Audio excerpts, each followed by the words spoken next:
All right. And we are live. The last word with LordCognito and Ebontis on that fresh Friday morning campfire. What's going on, sir? It's been an interesting week. Down here in the state of Texas, especially, I have been extremely lucky. I think my house is attached to like one of those lucky power grids that needs to be on. But I have a friend who was out of power for 72 hours. Like, Jesus. finally got power back in his house yesterday and finally got things heated up. He was in there with like his wife's dad is like a prepper of all preppers. So propane tanks and space heaters that attach to Oh, propane wow. tanks. And he was Okay. like trying to like thaw his pipes and everything. And just like the Wow. pictures you're seeing. So no, it's been absolutely crazy. But shout out to this game for keeping me slightly distracted and busy. So, but before we do all that, yeah, life happens, but we still got a podcast to do. And we've got an awesome guest joining us. So, sir, let's welcome him in. Yeah. So let's welcome to The Last Word, episode number 137. And it's a glorious Friday. We're back in front of the campfire for some more looter shooter discussion. I'm extremely excited about our special guest, so we're going to get right into it. I want to introduce Lord, whose insightful commentary, in addition to his charitable work throughout the Destiny community, are truly remarkable to watch. This musician and humorous FPS enthusiast always remind us it's not about the beard on your face, but the beard on your heart. And if you got a beard on your heart, damn it, you need to contact a doctor. Immediately. Immediately. Introducing the co-host of the Planet Destiny podcast and a host of the Danfinity Twitch and Beardo podcast, the Lord of fellow offensive laughter, and the best reaction to receiving Eyes of Tomorrow live on stream. Live from Indianapolis and making his debut at the campfire of The Last Word, my man, Lord Danfinity. How we doing, sir? I'm doing well. That was quite the intro. Thank you so much. I've never felt so honored. That's what we like to do for our guests. You come in, we want to make you feel special. That's what we do. I Absolutely. do. I was waking up this morning. I was like, man, I don't know how special I feel today. That made me feel really special. Thank you. See, you're Much up. You're appreciated. alive. You don't even need caffeine this morning. Sick, You're man. good. You just I need don't that need intro. advanced GG. Just That's the record that. advanced GG. That's your clip. Yeah, that's your clip. Look, I got my advanced GG, but Yeah, I put on the sweatshirt. hey, Okay. That's what's up, brother. Now, you're good and cool what you do. Glad to have you. First of all, how you doing, man? How's things been going for you personally? Personally, things have been going Mhm. well, but like Mhm. the past like few months have been real crazy Yeah. in stream and in life. And so yeah, doing well overall. Pretty pleased with where we are right now in Destiny, and Yes. I overall just pretty good. Nice. So, we got a lot of questions for him, E. So I know you want to set it off. What we got for the man? I know, The like, Danfinity. I know sometimes we'll be like, what is your gaming history? But you got Mhm. one that I have to talk about because I don't see it on many people's lists. Ooh, let's get Super it. Mario RPG Legend of the Seven Stars, man. That one Okay. is special to me, as it's Mhm. literally probably one of my first out. That and Chrono Trigger are like my two. Mhm. Mm-hmm. Like, give me your story on that game. Like, why is that on your list? I'm curious. That is the first RPG I ever played. Oh, Okay. wow. Like that so my gaming history, we got a Super NES when everybody else got N64. Mhm. But the Hey, box you was had the same everything. size. Yeah. Yeah. The You- box was the same size, so it was for Christmas too. So we were like, N64, mom and dad did it right. And they didn't do us dirty because the Super Nintendo has like such a rich catalog of games. Oh. Absolutely. And so like Super Mario RPG has a special place in my heart. Gino. Mhm. Oh, Marshmallow and- Gino. Yeah.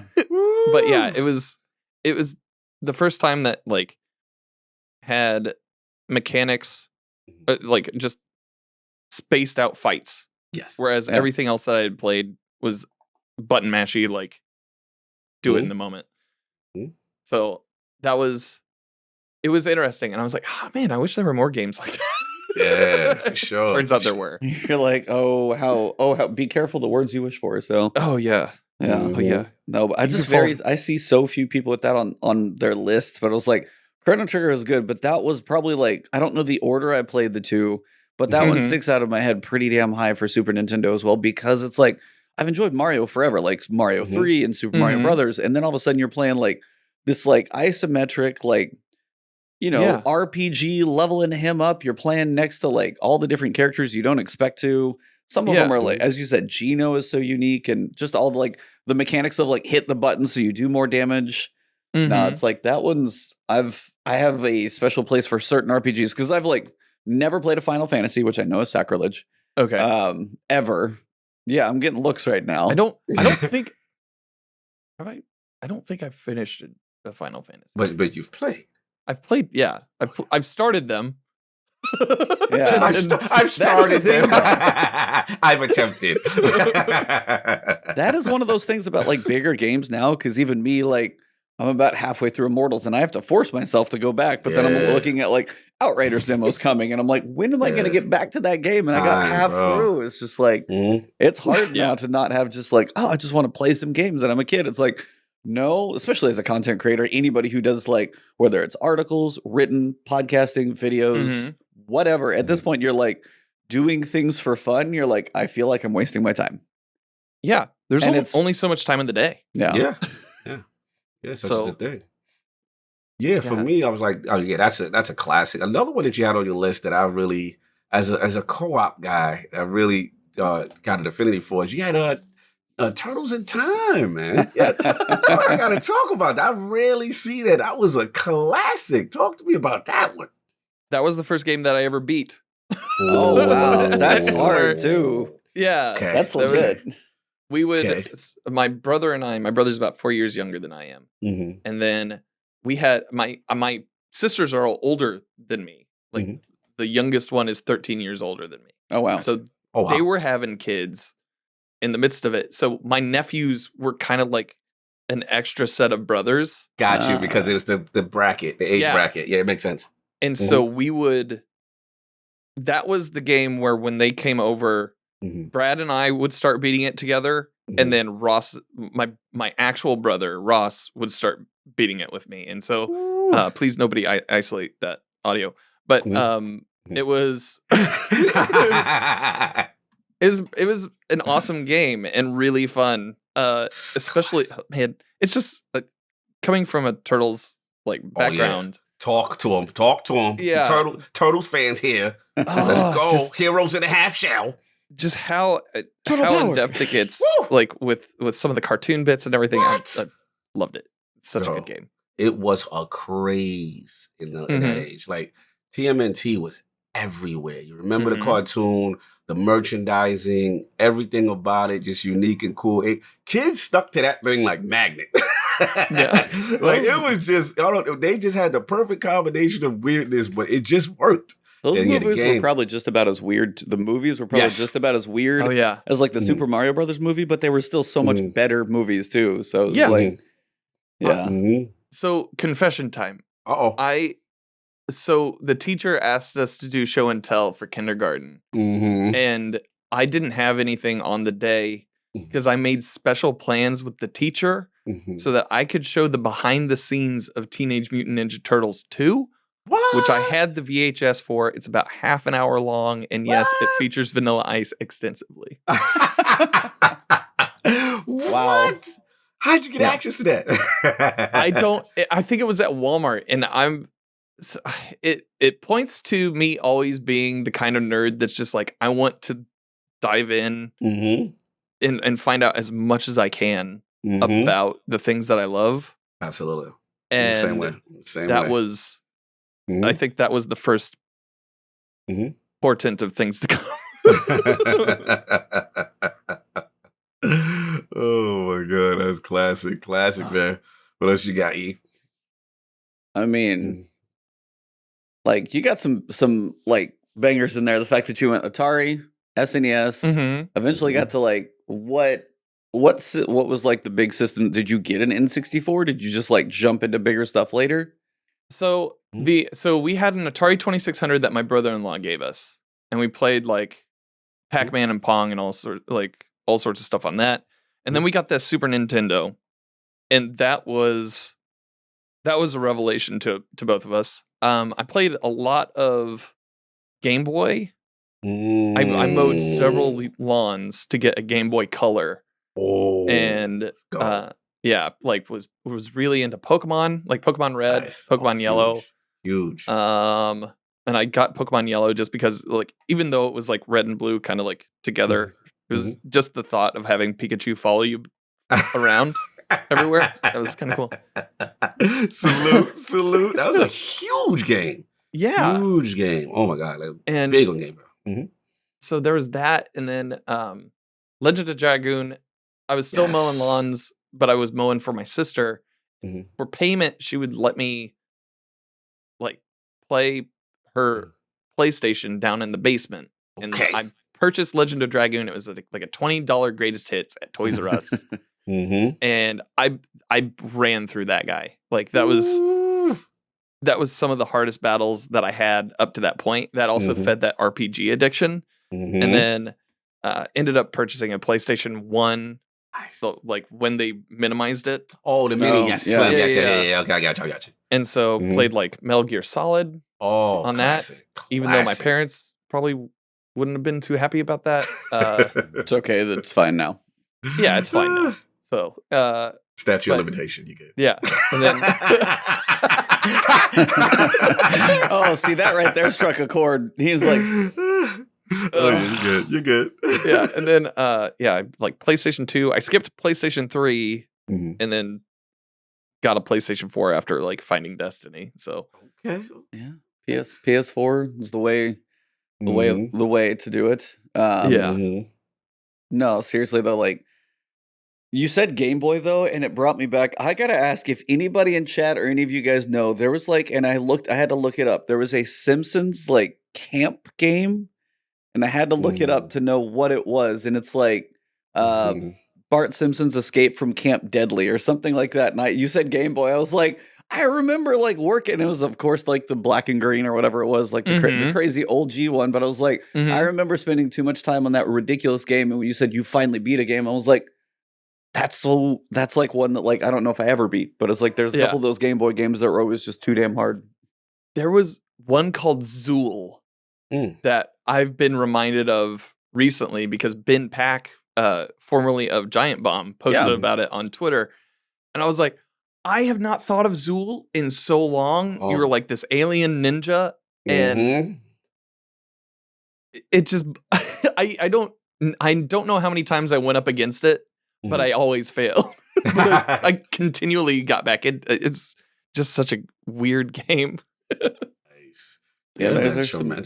I'm sorry if you guys hear my dogs. I don't know if you do. I can hear them. So I am now. You'll hear them probably when I talk, because otherwise it's probably low enough it cuts them out. But apparently they're playing right now. So yeah. Chat knows what he's talking about. Zool Ninja from the 9th dimension. There you go. No doubt. Shout out to Farmark. He remembers. Yeah. You know Zool, the villain in Ghostbusters. That sounds right too. So yeah. Apparently we're just dating ourselves. How old are you guys? Old. Yeah. Old. Too old. Old enough to remember pre-internet. Yeah, dial up. Oh yeah, with the itching. Mom, picked up the phone. You see, I'm online, damn it. Oh, that's when you need. Shout out to the AOL discs. You had to get the second. Oh, the AOL. Oh, it was up to like 250 more hours than you could actually have in a month. Like I live on the internet now. I'm on the game. It took me 4 hours to load this page. Facts. Yeah, shout out to AOL. Waiting for that image to load. Oh yeah. Shout out to Earthlink, Netscape. Oh god. All the old browsers and all the old modems, man. That was back in the day, man. It was real. It was real. Yeah. So tremendous history, of course. You know what I'm saying, for the gaming. But as far as like now, you know, obviously this game we like here. You know what I'm saying? Like the whole introduction to it. Like what started that whole craze? So I remember seeing, I think there was a commercial or something on Hulu or something along those lines. It was either a commercial on Hulu or like on YouTube that had Destiny. I'd never played Halo. I somehow skipped that. And we're getting a lot of that lately. You notice that? Yeah. I think like we're on a 4 guest streak of Destiny Yeah. fans who are like, yeah, I never played Halo, but that is interesting to me. Continue, because I'm a Halo guy. Just very funny how that See, works. I Continue. played some, but I can't say I've like finished all of them or anything. I've No, played. but you play. But a lot Yeah, of I people, I was played. saying, Yeah. Oh, I that they know. have not played, but they Zero. heard about Destiny and Mhm. obviously knew that Bungie made it. But that is interesting. Continue. I want to. Yeah, it was definitely like name recognition in Bungie. I was Yeah. like, well, Mm. I'm not going to jump into like Halo 3. Right. Like, and so why don't I start with their new Gotcha. thing, their new shtick? Interesting. And so, the library that I was working at the time rented out video games on console, and so you could have them for a week. And I picked it up on PlayStation 3. I didn't own a PlayStation 3. My roommate did at the time, and so he allowed me to use his PlayStation to play through. I think I got to Venus and then Nice. had to take it back. But I Okay. didn't and ended up getting late fees on it. Oh, of course. Yeah. You're like, Yeah. I'm keeping this. I'm not done Shout yet. out to the late fees. Oh, yeah. Yeah. And then I don't know. It was like just there was something about it that like tickled my fancy. And so I ended up when he moved out, I ended up purchasing a PlayStation 4. This is after the first SRL event, so I missed the first SRL completely. Oh, sad. At that time, I joined a Dads of Destiny clan. I'm not a dad, but I was a musician, and I was like, these guys understand time constraints and, Yes. Yeah. and boundaries. Mm-hmm. So I joined up with it was what was it?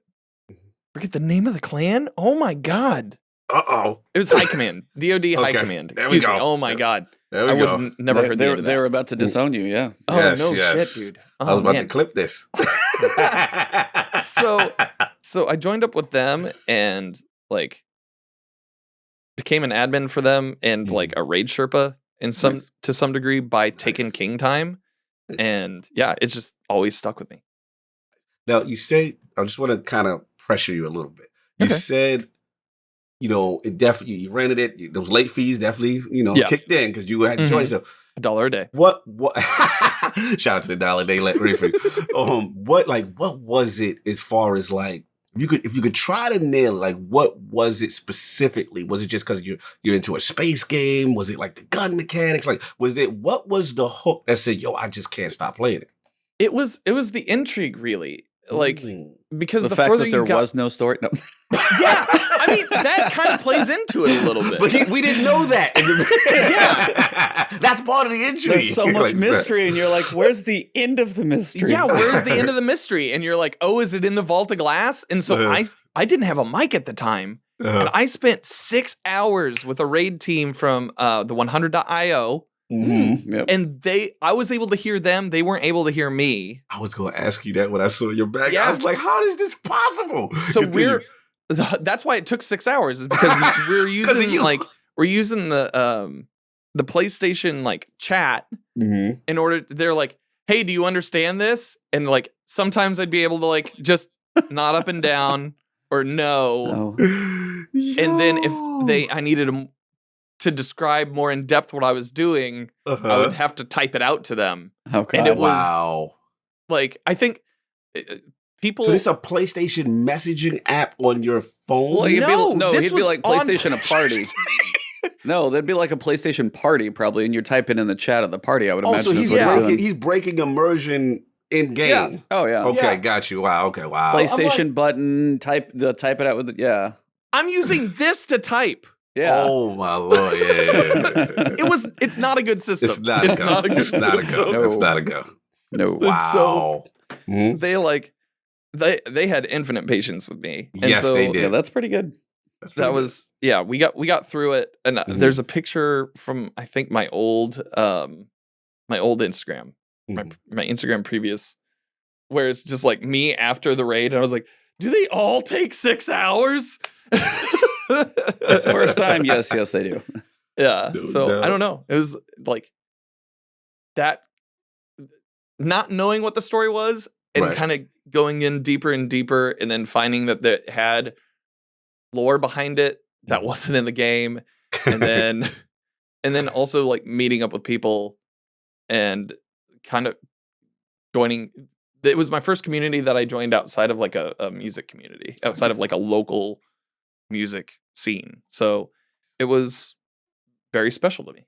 Nice. I've actually seen that going around on Twitter, and I don't remember the exact wording. I started playing Destiny and didn't know I'd have like the friendships. Have you guys seen that one going around Twitter? Mhm. No. Yeah, it was like even Luke like even said something to that, like and it's something like the why. I yeah, actually did one. yeah. He was like the why, and he's like, because of Destiny, I met strangers that turned into friendships. That was the one. And you said that it's like we've met communities, people you play with.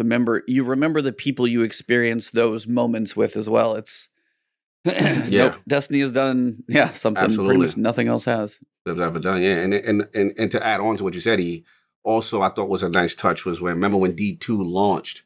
When they did those reflective memories of D1 with your timestamps and the fire teams you did them with. And for many people, it was very emotional because I know for me personally, we had lost a friend, shout out, rest in peace, Lord Whiskey, and he was part of my raid team for King's Fall. You know what I'm saying? And it showed all the gamer tags, all the people, the day you did it, you know what I'm saying? That kind of thing. Every important milestone. And I thought that was a really cool homage, a very classy take, to kind of bring in the Destiny 2.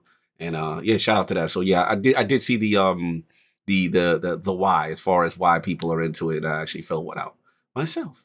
So it's pretty cool. Back to our esteemed guest. No doubt. What you got? No. So how did you transfer from obviously like Dad's of Destiny, doing a little bit of sherping there, and now you're like content and writing and like part of all these like obviously, pieces of the community, especially like Planet Destiny and Destiny Tracker. You've become pieces of those, and like how did it get into it, and how's it been so far?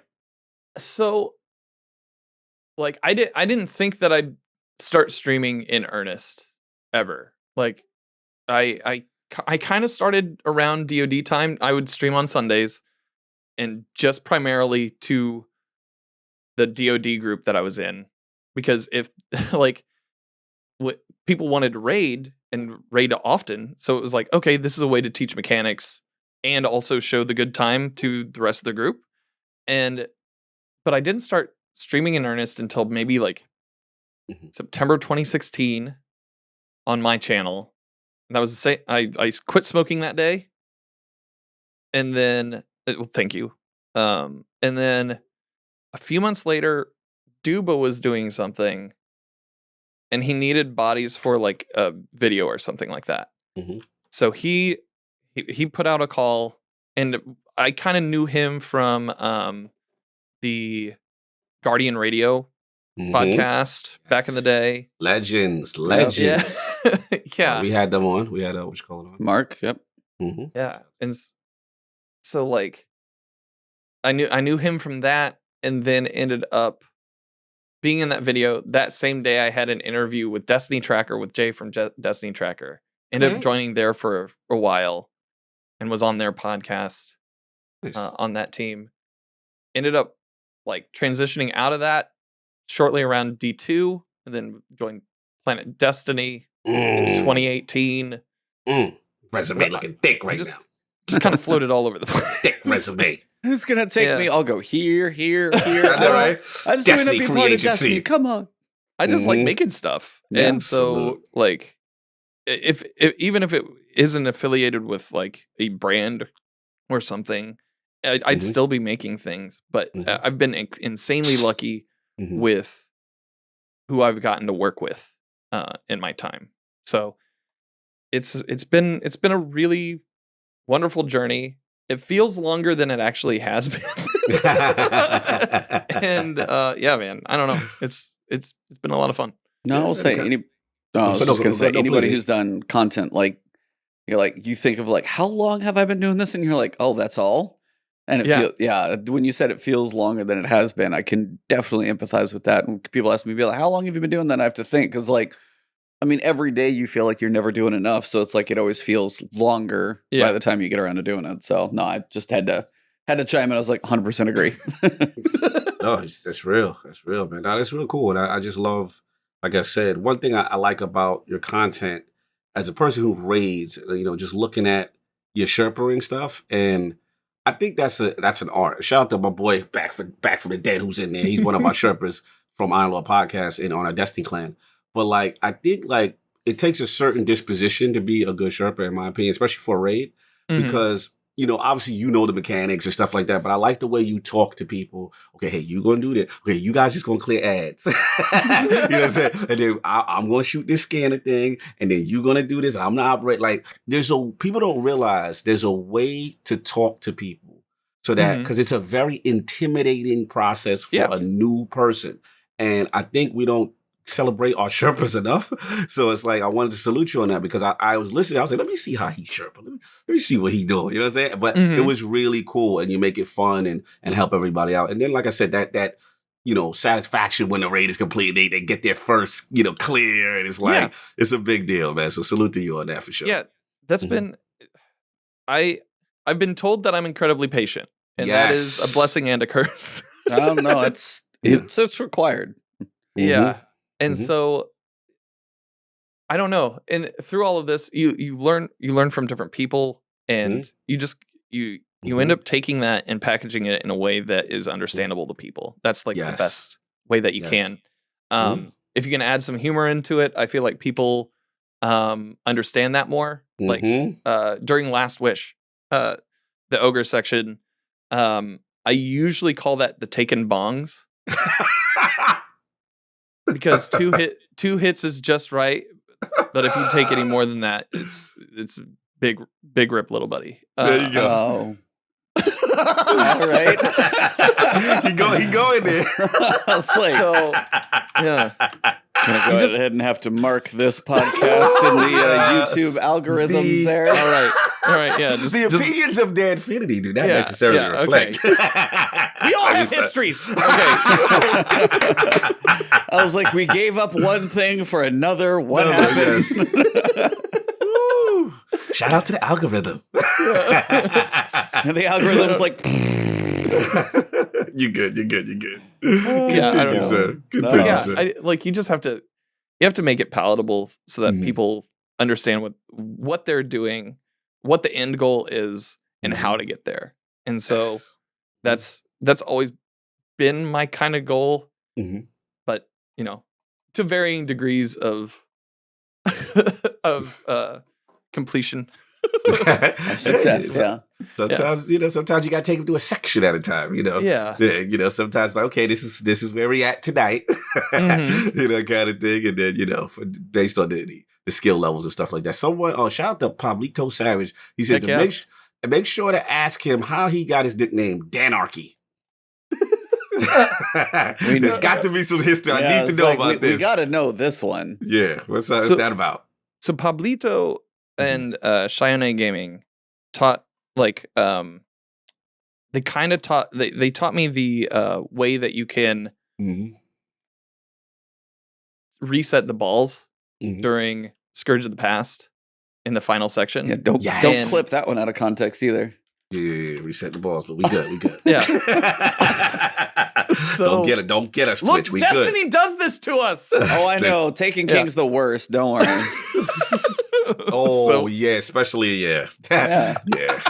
Speaking of jump puzzle, Aspire is forming. Yeah. So with they taught me how to do that, and with that information, like Pablito and I want to say that he and I ran probably 35 people through the last section of Scourge together. Once you got that thing, I know what you're talking about. Yep. Once we got that down, and during Season of the Arrivals, we helped 102 Guardians get Anarchy. That's awesome. And to the on stream, a buddy of mine, Mr. Goodbites, helped me make this bar that raised every time. Like I was able to add and subtract from it. So every time an Anarchy got added on, it just went up higher until we filled it.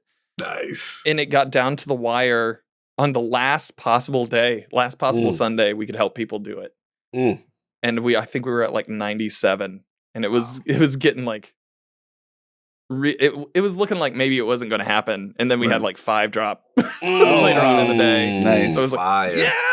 It was good. Salute. It was a That's good time. awesome. Oh yeah. Yeah. Oh yeah. I remember that. I actually know exactly what you're talking about. It was right around, the end of the previous season. They then Mhm. increased the rate for that you could just run it Yeah. continuously.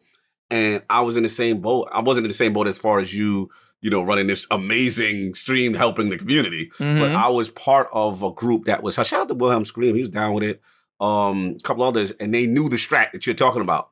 Because to be honest with you, E, I gave up. I was like, I'm never gonna get that. Oh, Mhm. Like, yeah. I got mine around the same time. I had helped to Yeah. get mine, and a couple of people were like, "All right, we're going to do this a couple times." Bam. Like, I was Yep. lucky enough to get mine pretty quick, and then I helped my brother get his. Yep. It was so I'm literally calling like, yo, I'm calling people. I'm like, yo, you better get in here. I said they're giving them out like candy. So I call Addict. I'm like, yo, I'm driving for work right now. I was like, hold your spot. Because I just got mine. So it was like share the love. We got to try to get this thing because to be honest, I've been so unlucky since Thousand Voices of ever getting those type of drops. I was like, that's never gonna happen. So when I got, I was like, yes, my first kind of rare raid drop in that. So I get you, on that big time. And it was unknown whether you'd be able to earn it after Beyond Light. Correct. So, and with it being one of the best like DPS guns in the game, and probably I would consider it the Yellerhorn of Destiny 2 in some regards when it comes to like raid teams. I mean, it's been required or highly used for a long time. Yeah. Yeah. So like to the point of like, okay, people need this going forward, and like we're just gonna help people to get it. And so Pablito, like, he helped me learn the mechanic. We did like the first 35 together, and then like just life happens. So, but yeah, he's my dude. That's what's up. Shout out to Pablo. I love that man. Anarchy in the building. Salute. What you got, E? No, like not too much else at this point. I know I wanted to kind of touch on just the way you handle your Twitch channel is actually a really, really cool thing that you do. I was kind of curious, wanted to let you explain how you handle your Twitch channel and kind of what you do all of that for. So I don't want to give too much. I'm going to let you tell it. So. Oh, okay. Are you talking about second helpings? Yep. Okay. Yeah. So, back when Twitch, decided that we want you to watch ads all the time. Yeah, no, that's fair. Yeah, and then force that on the creator to kind of make that a thing if people wanted to watch for any duration of time. I didn't really feel comfortable taking that money, and so there's a local charity in town, Second Helpings. They're a food rescue charity based out of Indianapolis. They rescue food. They feed families in need. Not only that, but they also teach culinary skills so that people can work in a kitchen, like people can get job skills and learn how to work in a commercial kitchen.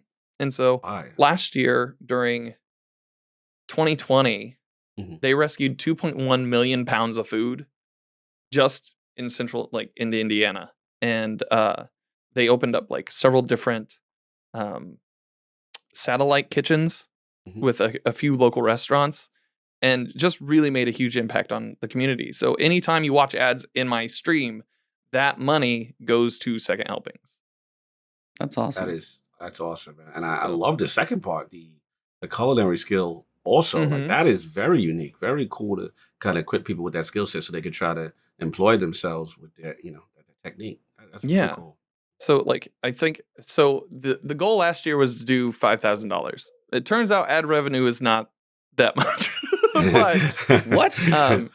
This year I'm planning a few things, a few charity fundraisers to try to reach that, because I would really like to sponsor a class. Like I think it's like a 10-week course, 10 to 12-week course, and that's $5,000, and that helps I think 5 to 7 people get through the course. That's awesome. So, ooh, brother, man, you're doing it, man. Very, very cool, very admirable. I love how you always kind of in the mix with a lot of charitable efforts and stuff like in the community. You seem to be always be involved, and that needs to be commended because we definitely don't see. We need to see more of it. You know what I'm saying? As far as in the community itself. So yeah, salute to you for that, my man Danfinity. Oh, I gotta ask him this. So it's got to be your name because of divinity. Like what's the whole Danfinity? We got to break it down. Like it was so early before, or like break that down. Why Danfinity? So my name is Dan. Mm-hmm. My last name is not Finity. Yes. We got that. I don't know. I just when I was thinking of gamer names, and my my buddy, to infinity and beyond. yeah, my buddy Kurt, his name was like CJ Updike, and like that's his name. Like his name's Kurt Updike, and so when I was looking through, I was like, I'm not gonna put my last name out there. I don't know, like people can find it definitely, but like I don't know. I've been to high school. Yeah. I feel you. Yeah. I thought of it would be real weird if there were like infinite amounts of me or like infinite versions of me out in the universe, because I have a feeling that would probably be the same all the way around. And so like I was like, Danfinity. And I was able to get it on Twitch, so I was like, hey, awesome, sweet. And then you go to Twitter and everywhere else, and like a 13-year-old claim it everywhere. Yeah, Claiming exactly. Did you have it on Stadia too? Did you get that one? I did get it on Stadia. Wow. Should have been an easy process. Yeah, that was an easy one. They pretty much they almost sold me half the company, but I was like, no thanks, guys. It was like you had to get that early package to make sure and like claim your name first, right? Yeah, because you know. Claim that the demand was so high. There. Clearly, yeah. You had to get the whole thing. But yeah, other than that, all my socials are the Danfinities where the I's are L's, because this one person has gotten it, and it's been weird to watch them grow up. He's sitting there steaming when they got the name. I feel you on that. I feel you on that. We're gonna take the one with the L to the next level. Yeah. I gotta think about it. No doubt. What else you got you? Well, that's about all I got. But of course, this week we have been busy as we get into Bungie being like, hey, week 2, bam! Yeah, Bungie. Here's stuff to do. So angry. So we log in, we get the new battleground, starting the quest. I log in first, and the first thing I saw is the inside of the tank. Because I glitched in a battleground. Yes, I saw your tweet. I literally did. I loaded into a battleground. It was part done. First thing I do when I load in, I'm stuck, dying over and over, facing a door with a red light on my head, and I'm just like dying and dying. I'm like, where am I? But also looks weird. I'm like, am I? So I hung on for a little bit. I kept dying, and they like progressed until like the boss bar appeared, and I was like, oh. And then I could run back and forth inside the tank. I wasn't dead. I wasn't stuck dead. And I was like, so I have pictures inside like the infantry area. And like you can see the mechanical part of the tank up top running. So I do that. I'm like, oh, this is kind of cool. And I go to tweet that. And I'm like, wait a minute, this is not big news because something else happened. Somebody's like, go here. So I want to let Dan, I know you've played it, right? Yes. Yeah. I've gone through it twice. Yep. So I want to kind of get your take on it first because they've heard what I hoped this was on the podcast previously. So I want you to kind of give a lowdown of what we experienced when we walked in. So you go into the Nightfall, you pick up the transponder piece, and then you're told to go to this derelict ship. Who tells you? I believe it's Osiris, right? Zavala. Anyways. Well, you talked to Zavala about it. Pay attention. Well, you talked to Zavala about it, but I feel like Osiris is involved too, so they're both there. Okay.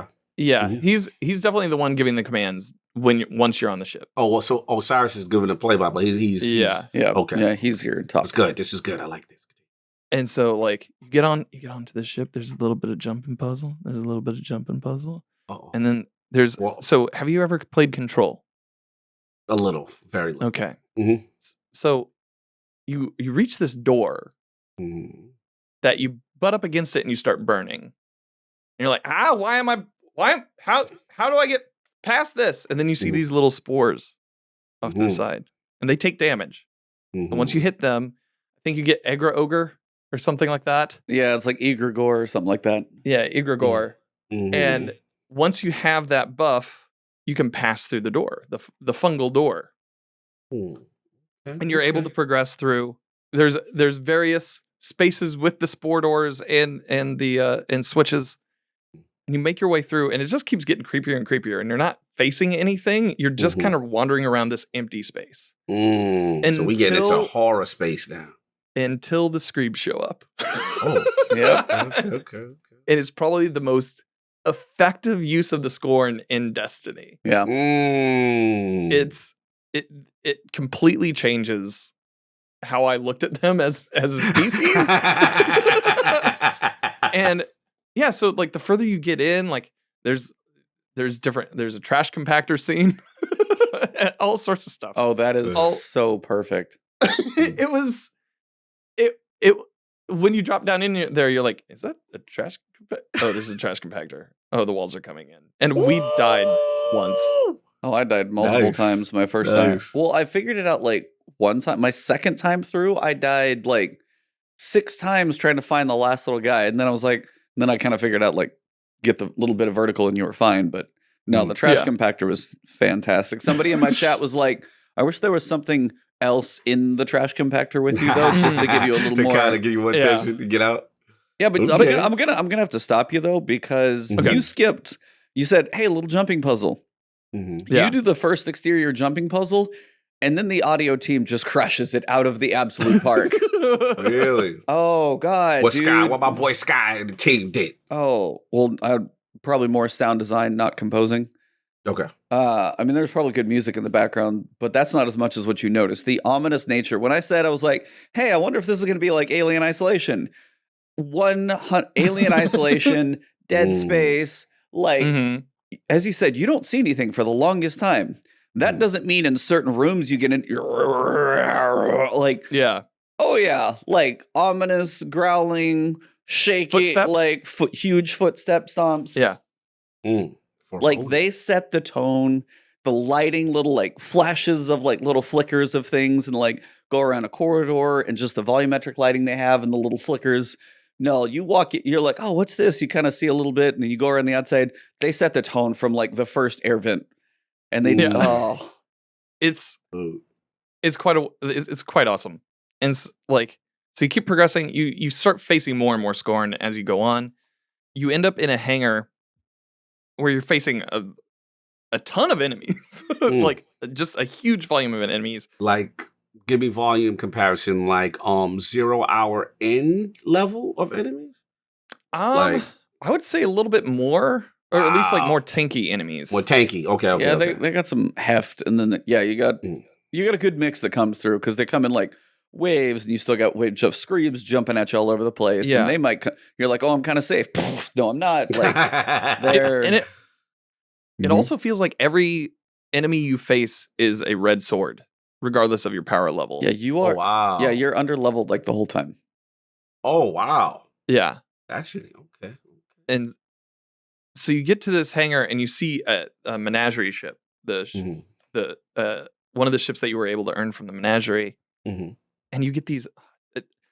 The weirdest part for me was like you get these kind of like little transponder messages from characters that you know have passed. Yeah, or like have supposedly passed. Like the first time I got in, we know, yeah, and so, like the first time I got in, it was Callus. That's the weirdest one of all, right? Yeah, because it's thought that he went to commune with the darkness, but we don't know how that turned out, right? And so he came through and he's like, God doesn't appreciate the way that like something like that. Yeah, they all say something dark, because I've had, and I wish I have them somewhere, but it's like I've had Sagira. I've had Cade. Wait, no, back up. These are major names. That's why. No, that's what I'm saying. Like, these are like, it's when you get done with the hangar fight, and it's a jump to outside platforms. Each one of those characters says something kind of, as he said, like kind of muffled, kind of dark, but it's a quote that you've heard from them. Yeah. Okay. And I'm like, it's so weird that it's come. So yeah, one was Sagira, because I played through this thing like 4 or 5 times. Sagira, Cade, Aldrin, Sov, Callus. Aldrin, yeah. Those are the 4 that I know. I don't know if there's any more. Yeah. I don't know either. My 2 playthroughs, I got Callus and I got Cade. So it's randomized. Yeah, Kind of like the- Last Wish. Oh, okay. Got you. Okay. And so, yeah, you progress through there. There's a few more puzzles. There's a few more enemies that you face, and then you get to the boss. And that boss room mechanic is really cool. He's got like just a cat of 9 tails of fire. Yeah. And like you face him for a little bit, and then he just disappears. And you see there are grates on the floor that are all covered red. Okay. So there you get waves of ads, waves of ads. There's 3 switches in that room, and each one flushes a section of the basement. So once you've flushed all 3, then it's safe to go downstairs, and that's where you see him. And it has huge sunless cell feelings around it. It's a little more well lit. Yeah. Okay. You go down there. He's chunked into 3 sections of health. You do one third, and then it's time to go back up. You do you repeat the whole thing over again. Got you. After that fight, you leave and you go to the helm of the ship, and there is a guardian strung up by the fungal, like impaled. Oh, it's It's pretty so gnarly much- for and- Destiny. and it's the lore is so much worse than what it looks like. He went through it. Oh, so much. That's That's the dead man's tail. yeah. It's the gun is revealed. You take it before anybody else can get it, and then go back to Zavala and claim your prize. So during this fight or leading up to it and after, what's Osiris and Zavala saying like while you're in there? Like what's the commentary? Like for the most part, like what's the theme of it? Just like Guardian transmission, like, hey Guardian, this person fallen, or is it your ghost just communicating, making sense of what has happened? Mostly Osiris talking to you about what he's figuring out kind of from scans and stuff as you go through. There's an unknown signal. There's another life form aboard. Basically, there's a hunter. I'm probably going to butcher the name because I know New Red's got it in there. Katabasis, Katabasis. He said he worked for Callus securing things. We know the previous piece of like hunter arms or whatever it is says like, hey, go and try and pick up as many scorn as you can. And the boss is communion with the darkness or something like that. Is like, I forget the boss's name, but it's something communion with the darkness. And basically like when it finally came to the end, I think New Rad said it earlier and he'll have to correct me. The way it finally ended up going down is the hunter, like with kind of his final breaths before he knew, ended up shooting his own ghost. So he didn't have to stay. And like, because he was in starvation, kind of rezzing him. He knew it was stuck. Right. Like it was going downhill and he ended up like basically ending it for both of them because of what they were going through. And oh, wow. That's crazy. so yeah, it got really, really dark. That's crazy. It's Locust, that's it. For Locust Team of Communion, that's what it was. It was yeah, it was like Locust of Communion was like boss name Locust of Communion. So it was like okay. Yeah. Dark Destiny, horror. It's pretty rad. And then once you run it again, I think it took us 40 minutes the first time just because we were exploring everything. Oh yeah. But the next time I think it took us like 20, maybe maybe 25. And but after that first run, you're able to get a randomized version of Dead Man's Tale, which is the second exotic. They've done that too. Yes, this is becoming a trend. About a month. Yes. So now, supposedly there is something out there from DMG, and I haven't seen it, but I've heard it said that basically states this is not something they're going to do all the time. Okay. For the randomized exotics, because that was one of those things I literally wondered about too. Is like, as soon as you see the question mark on it the first time, just like Hawkmoon, I was like, is this like the thing now? And it's supposedly not. So that's one of those things that's like kind of good to hear because like I like the idea on a cut. Like Hawkmoon was random, like which bullet's going to do the damage, and they move the random to it. I was like, all right, I kind of see what you did there. There, right. And That then- makes sense. But I was like, the other piece I've heard described is like, how do you make people engage with, like, they spend time on the content as opposed to get the gun and bail. How do Right. you have people engage with it more? And again, it makes sense. Right. How are you? I know E this point of contention sometimes. Like, are you okay with that, or are you anti random roll If it's exotic not quest? done often, Okay. like that's kind of, and I hadn't seen Mhm. that, and I'm literally looking through trying to find where it's at, but I've heard somebody say that DMG like confirmed somewhere that this is not going to be like a trend like Yeah. these two. And if it's like maybe one a year max, like I'd be okay. Right. Like if it's like, hey, here's a mission, an exotic we spend some time on, Mhm. and how they mess with the tweaks of how it's going to go, I get it. Part of me though is like, it works on these two specifically Mhm. because they're both kinetics. They're both like, they're not crazy guns. They're not like laser Right. beams or Right. triple arrow explosion bows and stuff. They're Tickles they're- goodness. they're like kinetic, Tex Mechanica. They're kinetic Yeah. weapons. They're pretty clean when it comes to bullet fire situation. So I was like, I get the idea where you're going for like, hey, different perks for stability and range makes sense as opposed to I need a gun that shoots 8 rockets out of the eyes of tomorrow. Like there's a difference in Right. feel of what those do. So it makes sense where like, but again, it's like and that's why I was like, I hope it's not a common thing because I don't want all of the weapons that like come from these missions to be like, is it always just going to be a kinetic pulse or fill in the blank? Right. Like, No, I get the type, as far as the slot.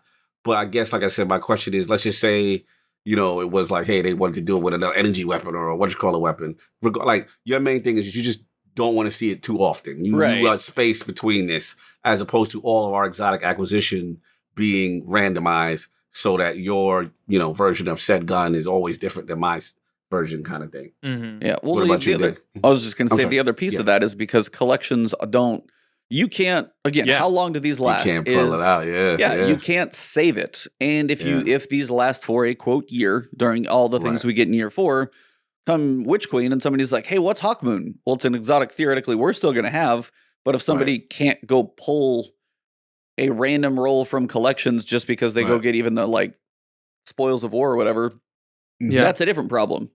So that's a whole bridge they have to fix before these things go away. Yeah.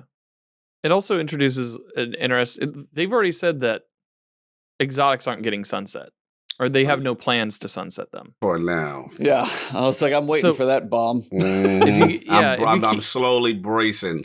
I think they're up to something. If you keep There adding, is. Mhm. if you keep adding random rolls on exotics, like that, then creates the argument for sunsetting them. Right. To me, they're artificially creating the Yeah. argument for it, and that's that's why I asked you guys this question, because first, thank y'all for the whole walk through the quest. That sounds amazing. I can't wait to do it. You guys definitely you laced that up. Nice. Got me in the mode of the whole vibe. I was scared. I was like, okay, screw. Okay, it's gonna be crazy. But just man, take it all in the first time you play. Yeah, for sure. Yeah, for sure. Oh, I love what this. You said Osiris is competent. It's a go. I'm Osiris fan. Now here's the question: Will What's you up? try? Will you solo it? You know what's funny? I've turned into you lately. Like, I don't know That's when weird. this happened. And I'm just like, I don't know. Like, I've gotten to this new thing when new content, especially story driven, Mm-hmm. I don't want anybody in my party chat. I don't want to hear you talking. Shut up. And I'm offline because I want to focus on what's being said, especially now that they're doing more narrative and voice. This is the most voiceover work that they've done. That's why I am so team of the Chosen. I'm team season of the Chosen. Like, this is the content I want for me. Like, I love Devil's Lair. I love that quest with those guys talking and the banter and the moon made of cheese and Shaxx is singing. Like, I love learning more about these characters. So this kind of stuff, it's all about the solo for me because I want to hear, like, just listening to, you know who had me laughing? It was Saladin and the Crow going at it after a battleground. And he was like, he says, so, what you call it was kind of sun and Crow, like you're inexperienced. You know what I'm saying? But Crow said something to him that was borderline disrespectful, but it was true. And I was just like, yeah, because he was like, he's like, yeah, because you got to learn, and this is your problem, and this, that. And Crow was like, so when the Red War popped off, when all the Guardians, where was you at? And then he cut the communication. So I was like, they getting at each other. Like, and then, like, you got to mind the holiday. Like, this is the Destiny story content I live for. So, I have a strict rule now. Unless you're going to be in the party and quiet and listening, you are not allowed in my story session for Destiny. No, but I will be soloing. I 100% get that too, because like there are times when somebody be like, they might be half a mission ahead, skipping through stuff, and I'm sitting there like looking around, wanting to take things I shut this thing. I shut this thing. What's this thing do? Yeah. Yeah, exactly. You're like, it's like, just be quiet, take it slow, go through it, enjoy. Yes, but yeah, for you, I honestly would say, like, if you want to know the puzzles, you can like peek. I've got my guide like step by step. No, but honestly, for just to experience, like, just turn your sound up, put your headphones on, turn the room lights off, and just enjoy it. Well, definitely. I did find the tweet, so I was like, I saw Drewski was like, not a fan of a continued trend of random exotic rolls. DMG replies back, thanks for the feedback. Team isn't planning to do this for all exotics moving forward. Hawkmoon was the first, but more could see this in the future. It's a fun new tool in the toolbox, but may not be seen again for a while. So okay, good. That was kind of what I was hoping to hear, and that was actually kind of the day it dropped anyway. So, absolutely. Interesting. What's up there? Yeah, I just like, for me, they're not also not adding super powerful perks on these. Yes, correct. Yeah. They're definitely god rolls of them, but not super powerful. Correct. To the point of breaking the game. Correct. I don't know. There's that thought for me, or like if they were to add an extra rarity of exotic, that was kind of bonkers. I'd kind of be into that, but I don't know. It's definitely what were those rumored like black weapons or whatever? Oh yeah. Yeah, I want another tier at some point, or maybe that's Destiny 3. But I mean, we've talked about set bonuses for armor has been a thing that I would love to see. But I mean, some other tier of like the once a year. And the only issue with that is PvP, and that's the problem. Is you can do that in a game mostly based around PvE. Now, if they said, "Here's gun." You can go into do like, what if it was a thing where you have to go do like certain things in all 3 dungeons? You collect these pieces and you take this gun and like against like combatants of darkness or whatever, like they do that little modifier. So it's only PvE. Modifier, and then you make it absolutely bonkers. Like I would love to see them do that. Some way to set something apart for PvE to where it's like, this is broken in PvE, but you have to do something ridiculous to earn it. That'd be fun. Yeah. Fair enough. I can dig it. But yeah, overall, that mission was, well, for one, pretty much what I asked for in the podcast when I saw the preview. Yes. I was literally like screenshot of the ship. I was like, now it wasn't like a timed extraction as we thought it might be, but was it a horror mission? Pretty much everything else? Yeah. Yes. Yeah, now, absolutely. Does part of me wish it wasn't just the hangman? Okay. For Scorn boss? Yeah. That's your boss. Yeah. Oh, okay. Yeah, so it was like when he's got the big, the hanging thing, and he'll mess you up. Believe me, you got to be careful fighting him. But I will say, I was like, that's one of those moments where I'm like, I wish they would do some slight modification to some of these guys to give them a little bit of uniqueness, because when you get your Crotas and your Oryxes, they're obvious, but sometimes it's like, I just want to see bosses. Yeah, I was like, I want to see something different. Yeah, I agree. He's definitely a boss where it's just like you can anarchy him and then run away and be fine. No, well, I'll tell you, mine was drop, tracking rocket, jump up, run to the other side. And I went back and forth, and it was perfect. That's literally all I did. So I had tracking rocket, shoot him if I had enough room, because sometimes you'll hit him and stagger him. I was like, cool, reload, hit him again, jump up. He'd run. I'd run to the other side, go down, and do the little back and forth. Back and forth. You can kite him around a little bit. Nice. This is good. Well, you figure out you kind of have to, because the first time he smashes you in the head, you're like, I don't want near you. Like I got Shout out to my man Black Diamond. He said, "Yeah, that's the same feeling he had when I saw." Yeah, we agree. There's been a little bit of a boss and mid-tier boss fatigue. Well, I mean, after you see something like, what the hell was his name? Zolmak? Is that the Pit of Heresy boss? Mm-hmm. Yeah. Okay, That's what I'm talking like about. that. Fiery I mean, Sword Boy? he's obviously a little over the top, but some variation, variation, yeah. So as opposed to even just holding a little, like, as you said, what'd you call it? Nine-tailed cat or Cat of nine tails. cat of nine tails. Like, so it's the I mean, basically, it it's a looks like a flail spike flail with fire in it. So right. Fair enough. So, what else is going on? that was the big one for at least in game. We did get a new battleground on the Cosmodrome. So if you guys have gone through that, it does have some different functionality. That I did. What'd you think?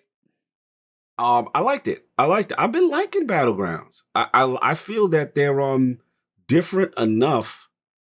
Like the Europa one, the other one, I forgot where's Nessus.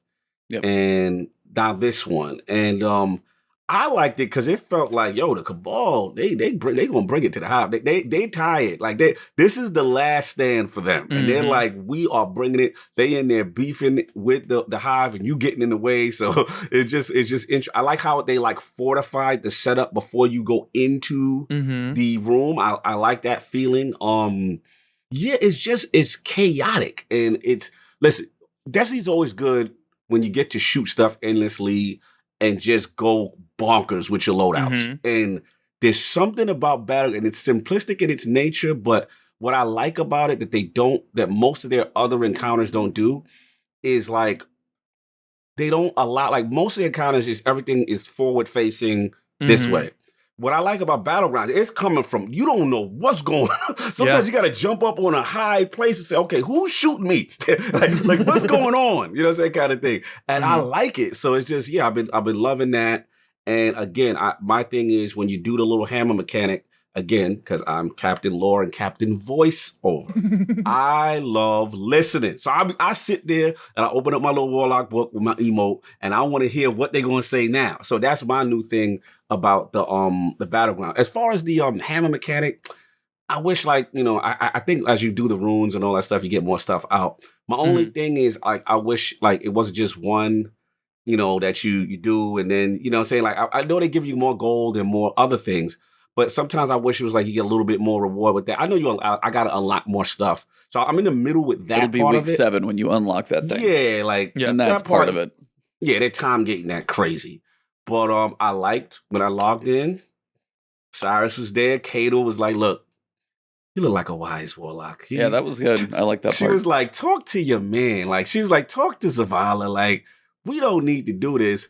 And he's like, well, we beat you before. It's like, Osiris is like, I don't really see why we got to negotiate with you. I guess we can see you on the battlefield. It was a dope little standoff. I love these things. And then again, shout out to the Lord team. What's up with, Bife got a video out. What's up with Crow? But we got to talk about Crow now. Now he on my bad side. What's up with your man whistling the Savathun remix? What's going on? I'm like, well, I'm sitting there next to the vault. I'm like, did I just hear him? Yep. I'm like, nah, you not. See? Made of cheese. That's a terrible song. It's not my song. Now, what would be dope? This is my theory. Shout out to Bife, because he's on the same type of time I'm on. What would be, I don't know if they got the balls to do this. What would be dope there is if everybody who's singing this song, it ends up turning or getting corrupted by the time we get to Witch King. Almost like she's got like a seance. So it would be dope that these people like Shaq, who's corrupted? Shax. Crow now, clearly. Yeah. You know what I'm saying? As Zavala is, right? I want now. Is it a situation if you hear the song also you corrupt it? Like, or is it if you sing it? Yeah, if you sing it, right? So I'm very curious if you know, come Witch Queen, because she's the master manipulator, if they use that, and I think that will be a dope twist, because Bungie is clearly hinting this song has effect and it has ramifications since the days of Eris talking to Drifter about, yo, tell Shax what the hell is he doing? Like, so they're setting something up. Yeah. I'm just curious to the extent. Do you think they're gonna go to that extent of like, yo, that song is gonna be a problem for people who's singing it? They mentioned the dominoes at one point. It was either Justin Truman or I can't remember who in the Viaduct. I'd have to go back and watch it. Maybe Noseworthy. It was towards the end. It's like they're setting up the dominoes for Witch Queen. And that's what like season 15, the finale, whatever that's going to do. Again, we have to wonder. Now, does that seem a little early to do something that big to take down a Shax and a Zavala, maybe Zavala or Crow and like flip people? Maybe, maybe not. Again, I don't know what the pacing of the story is because with Lightfall sitting behind it, and we'll get to what's out there in the future as well. Right. That's I'm curious the pace of how quick things go bad. Yeah. Yeah. Yeah. It's gonna be interesting. I'm sorry, get it. There's in Birds, there's a viral song. Like it can if it pervades a population long enough, it will change the tune. So I don't know.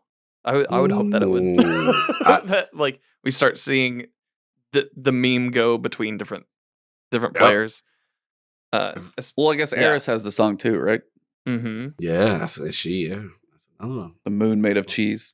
Moon made of cheese. Listen, man, they're sitting on something. I'm curious to see the extent they go with it. That's what I'm.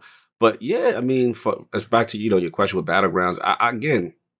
I love it, man. It's been so enjoyable. It's been, I miss on a random Tuesday. I miss a quest at the beginning of the season. That just lets you know how great of a start it's been. The loot chase has been phenomenal.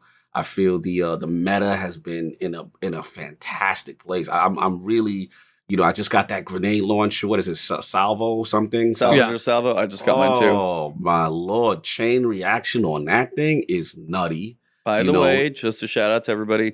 Chain reaction does not pair with Dragonfly. Yes, that's been proven. Yes. Shout out to Error and a couple other people who definitely dispelled that. But even without it, it's phenomenal. I got that. It's just been a great loot chase. I just got the little James Bond pea shooter, the little pew pew, Brass attacks. Yeah, I just hit 45 in my season pass, and I just got it too. You and I must be like almost dead on. We're like neck and neck as far as where we at. And like, I just love those type of, and that thing is, I got a frenzy. Let's shout out the new perks too. Yeah. These perks. Frenzy's fun. Frenzy's fun. You know what I'm saying? Now that I learned the mechanic, 12 seconds at least in an engagement. It takes a little while to kick on. You know what I'm saying? That thing's good. Rocket launches are amazing right now. It's hard for me to even put an exotic in the slot. That's how good rocket launcher, legendary, what is it? The Code Duello? Code Duello, yep. Code Duello's out here. I got that. I have that with Field Prep, Ambitious Assassin, and with reserves on, I have 10 rockets. Oh boy. Lord. 10. Oh, Lord. And I'm like, that's actually a lot. I have a new appreciation for Ambitious Assassin. I was not using that correctly. Yeah, that perk with those type of guns. And shout out to that gun you got, Dan. I see it straight. That little 750, that 750 kinetic SMG. What is it? Extraordinary something? Yeah, the new one. Woo. Oh, what is it? Hold on. How'd you see that? I was watching. He's like, I'm not playing right now. Extraordinary rendition. Extraordinary rendition. Busted.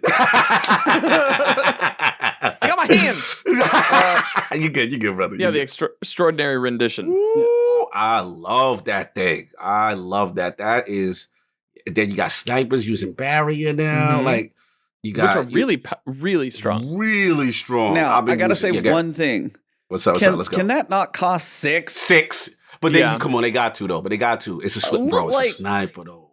Why? Cloud Strike. Have you used Cloud Strike with that? Not yet. Oh, busted. Cloud Strike. Throw that in the Nightfall with his Devil's Lair. It is busted. I literally you're probably exploding stuff left and right. Yeah. My! Any fallen who want to chill next to each other, out of here. When Sepix is floating around, 3 double shots, and then that super cloud that does the extra. Oh wow! Cloud Strike is busted with that thing. That's why I caught 6. That thing. I'm like, it's just it's so frustrating. Like, it's just like I know. I was like, why does it have to? Even if it was like 3, 4, just not 6. That's like more than half of your arms, and it's just to break the barrier. Like, again, the functionality. By the way, this does prove, as now, remember when we were like, hey, should exotics be able to use barriers? By the way, yeah, they should. Yeah. So, Yes, you know what else is nice? Y'all need to bust out Dust Off for a good old Huckleberry there for the SMG anti-barrier. yeah. Only thing for SMGs and Overload, Yeah. your proximity to be kind of accurate and then get the Yeah, you gotta be sustained right shot. there, Like the bow is just like bink. Yeah, And it's just the bow for like Overload is the way to go. Like you can do You're grenade, right. you You're can do right. sword, you can do bow. You're And safe. I'm like, You're more safe. SMG You're more is safe. number 4 on that list Yeah, for me. you know, you're right. I forgot about that. It's Trinity Ghoul. Oh my God, is Trinity Ghoul is so good. Wonderful. I forgot about Trinity. Is Yeah, wonderful right now. I did a exotic, or I did a guide to do the Lost Sector yesterday, I think. And somebody's like, what about Trinity Ghoul? I was like, ah, damn it, I forgot. Yeah. Because it's all arc shielded harpies running around Perdition. So if Perdition comes up, oh God, Trinity Ghoul would be amazing in there. Yeah. And you don't you kill one thing, you get that chain reaction if you hit the floor. Yeah, you don't have to aim much. Yeah. But yeah, it's just a full draw, and then just one pop on. And the nice thing is, like, you can pair that with the grenade to have the backup damage, or use that first and hit him if you need to. The SMG is just unreliable. It's not like hold the hand cannon or pulse rifle and like aim. Yeah. And then it loads. Like you just have the sustained fire ones. I'm just not a fan. Because overloads are already the most finicky in the first place. Yeah. Between the teleporting and then like getting them their health back. Health back so fast. So annoying. I agree. But yeah. I mean, what about you guys as far as like, you know, I know I've been raving, but like, how are you guys feeling? I got a little, and I buy a little, I mean, a buttload of help this weekend. What you got? What you got? I was lucky enough. Ares, shout out to Ares, dragged me into trials. What? You graced the legendary realm of Osiris? Yes. What? Now, I will honestly tell you, I got the messenger. They took me through a 3 card, so I did that in the bounty, and then a 5, and then I had enough tokens. I got 2 that had celerity and Zen moment, so 2 of them were awful. My last one, Outlaw Desperado. Yeah, I'm mad with you right now. You got the giant. Now, I will tell all of you guys, because so I posted that, and some people were like, oh, I'm not a content creator, I'll never get to like play. And I was like, believe me, you will. Knowing people helps to get to play with certain people. I get that. But I will honestly say, like, you can listen to Firing Range, listen to Cammy talk, and like the science and the way he plays. But for one, ultra nice guy. Like, cannot like when you play with them, the way they're like kind of giving you tips on what to do, the way they'll play. Gave me feedback in the end just of stuff that I can work on. But generally, like watching people being in, like you can watch on the other side and somebody destroy you and be like, I can't learn that much. But being on their team and watching where they go, how they play, and seeing some of the shots that they hit, but also watching them move, for one, feeling like my feet are stuck in cement. Yes. Yeah. Because I'm mobility is like one of the biggest things for high skilled players. And that's just like, it's so proved when you're on the team and you're like, well, I just lost that track meet. But anyway, but just like watching and listening and learning, kind of seeing what they do and in a certain situation to be like, okay, we're going to switch and completely shift our play style this way on the fly. It's very cool to watch somebody like that skill level play, because it goes to show like how high the skill ceiling in this game can be. Now, they'll also be like, hey, if there's 3 peeking and this, that, and the other, we're going to shift and just like wait out the thing, or like there's things, but like in a decent point, like when the game's like, you know, decently balanced or they're playing a good strategy, it's kind of amazing to watch. I just had to shout that out because that was a cool experience. I was lucky enough to play. Ares has already been like awesome in backpack, but then you put Ares and Cammy together. I'm like, those two like playing off each other. I was just along for the ride, and but it was a very, very cool ride to be on. It's good to see you in there, brother. I'm very proud of you. And what I like is, again, when the loot is worth it, right? And you have in-game content with high rewarding loot, and they made enough balance so that for the people who were not going to get the 3 wins all the way, they can, by just playing the card, you at least had a shot at the weapon. But I got to ask Dan, did you jump in there, Dan? Do you have Messenger? Where you at with it? I am not the biggest PvP guy, so I haven't jumped into trials yet. I haven't jumped into any PvP this week. I think I jumped into I jumped into Mayhem last week just to Mhm. get the completion on the seasonal challenge. Yeah, I for need it. to do that next time it comes around. I did Yeah. not quite finish mine. It was like 5 games. Like for me, it was 5 games with Hammer Titan, Mhm. just Yep. memeing around. But yeah, I haven't really popped into PvP all that much. Just like the Mhm. time that I have to play it on stream, Gotcha. I usually end up just running for PvP stuff or I got PvE stuff. And so I did get a palindrome this week. Okay. I don't know about the roll, but it's it has corkscrew rifling, ricochet rounds, subsistence, and rangefinder. Okay. So okay. it's a palindrome in name. Right. In name. You got the base Yeah. version. But let me ask, I just want to back up with you. I get where you're at with the PvP. I guess I was Mhm. curious that Messenger didn't sway you as a 340 with the Desperado to get it, even with the bounty that just says, hey, just play, Yeah. amount of certain round. I mean, it got to the point, I don't know what they're going to do about this, but I saw something with a couple of teams that I know don't play PvP, and as soon as the match started, they jumped off the map. Oh Oh yeah, no, I that's see dude jumping they're off just the going map. for the bounty. That's Yep. all. Yep, just the bounty. Mhm. Mm-hmm. Yeah. I don't know. It's just like it's just not on my radar right now. I mean, like That's for fair. collections later, like Okay. later on in the season. All right, Probably. fair enough. That Desperado didn't intrigue you yet. Okay. I mean, it's I was like the bounty is like I would recommend, like, it may not be the best. You may get paired up against crazy skilled Mhm. people, and believe me, it's like me if I jumped in with like me, my brother, and somebody else, like we would Mhm. probably lose every single match. So it's like, Right. but you don't. It's completions. Like it's just going to take you Yeah. longer, but it's completions. Yeah. You'll just eventually completions. get the bounty. Now, do It's- you need to get tokens for even losing? 100%, because that whole setup is poor. But you Yeah, get they gotta nothing figure for out losing. Nothing. Yeah. Absolutely nothing. Yeah, so Like- that needs fixed. But yeah, the bounty is at least trying for a couple of these, because I don't know if any of you guys saw us in Nomad's video on the hand Yeah, cannon. What'd he say? That hand cannon coming from Trials, like what Inferno, can't even remember what it's called. Igneous something. Igneous. Yeah. Igneous. Yeah. Mhm. Is a 120 that can roll with Mhm. 100 range. okay. So Okay. just to throw that out there, as 120 seemed to be kind of meta. However Guess I'll long be back they in stay there this week.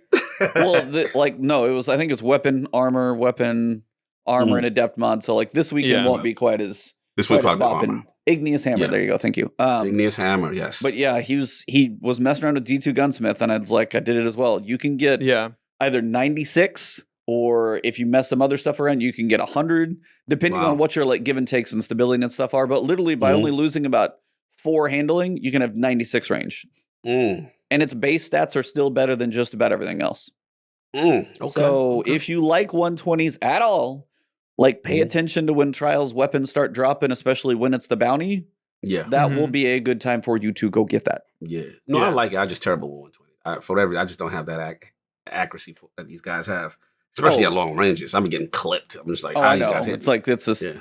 well, and that's the reason why some people. And again, I'm terrible with like Dead Man's Tale in PvP, but some people like it because it kind of is a Mhm. scout hand cannon. It hits Yeah. hard. Like it's Fair enough. Yeah. I actually really like the iron sight on it. yeah. The It's- site's actually pretty clean. Very slick. Can't wait. Yeah, you I don't gotta give it a shot. because it's a 120 scout. Mm-hmm. So it's It's a 120 scout. yeah. That's slow. That's wow. Okay. Exactly. Yeah. Yeah. Well, that So- thing gotta hit like a truck then. I took it into based on like I think on Reddit. I saw somebody say, "Hey, take that into the EXO challenge this week. It's like a shooting gallery." And it is. It is 100% a shooting gallery. It's just Really? pting, pting, like it's great. Okay, Yeah, it hits okay. 84 to the head, and then when you start stacking, it Mhm. went. I think it's 3 and like your 3rd and 4th stack, you can start 2 tapping. That's Mhm. what's up. Like I've seen like the high skilled people just like throw videos of it's just lethal. Yeah. Okay. I gotta check it out. Yeah, it's a Check it unique out. one for sure. No doubt. So going yeah, on in the nothing world? else happened. No other big announcements or anything. Zero. That's it for the Zero, week, motherfucker. guys. That's it for the week. Light week for Bungie. No, you Light wanna week. take this one there, Cog? What did they Yeah. drop news wise to Yeah. us on It was Thursday. Yeah, it was yesterday Yeah, it looks morning. like Thursday. So yeah, it looked like a major shout out to Tassie, he brought it to my attention. Like they had their own post, and I believe shout out to GameIndustry.biz as well. So yeah, Bungie looks like all is not as bad as some have think of this quote unquote dead game. I was gonna say, is this yeah. a dead game? I know they're opening an Amsterdam publishing office. You know, the studio's doubling the size of the Bellevue, Washington headquarters, adding 2 board members, planning multiple teams, and a new IP. That we knew about that IP most likely Matter. They said that Bungie pushed beyond the Destiny universe. They plan to launch that new IP to market before 2025. They talked about obviously the expansion with the headquarters, the expansion in staff, supporting multiple project teams, including those outside of the Destiny universe. They even hinted at, I guess, marketing a publishing house, obviously I understand, but also from a marketing standpoint, even outside of gaming, and the board members were kind of telling on that. Yeah. So obviously they looked at those 2 new names. It was Trace Harris, Pamela Kaufman, and that one has been a senior vice president for strategy. Pam, excuse me. What you call it? Business innovation. No, but the big thing about her is where is she from? Right. And then Viacom, CBS. Yeah. You know what I'm saying? So that's 100% like film. Because it's like Nickelodeon, MTV, Comedy Central. Mm-hmm. That's if you have somebody like that as now, are they board members, right? Mm-hmm. Yeah, they're board. You bring somebody for television and film production into your board. Has to be a reason for that, theoretically. Yeah. So these are signs. Clearly, they have plans, for Destiny. And then I just, bring it to you guys. Like, what do you guys think? Obviously, my thoughts are, I've been on the side of, I knew they were doing better than a lot of people thought they were. Because I know the hardcore is the very loud minority. And when they are not happy, they necessarily assume that, things are not going well. But again, being that I was, telling E, I was on PC initially, and then I went back to a console. I've been on Xbox. I've been seeing the tremendous growth. This is the most my clan has been playing. I know I live in the Eververse store every day. And, you start to see a lot of these purchases and stuff that people are making. But it goes to show that it looks like things are doing way better than people anticipated. So what do you think, Danfinity? With all this news coming out, like, how do you feel now about the future of Destiny, and how excited are you about this news? I mean, I've been excited about it since they left Activision. There have definitely been some moments where you're looking at a season and been like, I don't know. I don't know about this one. I don't know about this one, fam. This ain't it, Chief. Oh, God. But with everything going on here, with Season of the Chosen, to me, is one of the high watermark seasons of Destiny 2. Preach. And then seeing this come out of that as well, it looks like they're going to have their hands full for quite a while. I think it means a lot of good things for Destiny past Lightfall. Yes, good point. And I don't know. I'm very excited about it. Especially, can you imagine if Mega Magwitch got the green light to do Destiny Cops for Comedy Central? The potential is there. They got a lot of potential. Yeah. A lot of potential. Yeah. We've already seen them do comic books of the lore and or of bridge gap stories. I could see more of that tying in. They definitely have the capital to get that rolling, and especially with a new IP coming as well. Yeah. From the makers of Halo and Destiny, that's always an exciting thing. So hashtags Sunset Luke Smith, right? That's it. We'll keep it trending. We gonna keep it trending, but that's what the masses want. Hardcore said. Yeah, that needs to stop. Well, yeah, I'm not. You don't like a thing, so you go after somebody's job. I don't know. Yeah, that's crap. Well, it is interesting when you look at, to expand the Destiny IP and bring new stories and experience to the highly engaged community. Bungie appointed Mark Noseworthy, Vice President, and Luke Smith, Executive Creative Director, to the Destiny universe. as That's opposed huge. to game. So the They're Destiny showrunners. universe as well. Universe. Yeah, it's like Yes. show. It's like they manage the canon, like they Yeah, manage all of correct. that at this point. And then Correct. Justin Truman, if you guys have seen him in the Vidocs before, he's been in plenty. He is Mhm. now general manager of Destiny, and I would Mhm. imagine assistant game director or maybe game director now with promotion, Joe Mhm. Blackburn. Blackburn, Probably that has seems like the some- natural progression. Yeah. Yeah. And that would make sense to tempt him back. Like, because he Yeah, left and he then le- came back. Exactly. I wondered what did that for him. So, Yeah. But yeah, it's like the big. I mean, as of this point, especially, it's like even more now. I'm very curious to know what the state of Destiny coming from Joe is going to be, because whether it's him or Justin, I'm not entirely sure who's going to write it, but it's very interesting to see what is in that article now. Like, how much of the future do they talk about? I'm so curious to read that even more now, seeing all of this, because you're like, hey, you could do. I mean, easiest thing you could do is an anime. Right. Mm-hmm. Yes. Cheapest Like- thing you could do. Yeah, cheapest cheapest thing. as well Yeah. would be. I mean, you already got voice actors; they can do those from anywhere. Mhm. You've got tons of stories to tell between all of the Right. lore. I hope they give some shout out to like Bife somewhere in all of the production. Yeah. Like if they get Gamma Trap to do some like thumbnail covers or like episodes or just like I want them to just use a little bit of the community that has done so much already to like give some of these stories life and why you would be interested to watch them in the first place, because a lot of people don't know much about the lore as it is, and they just go, what's Bife's explanation for the lore Yeah. because he's going to do it better.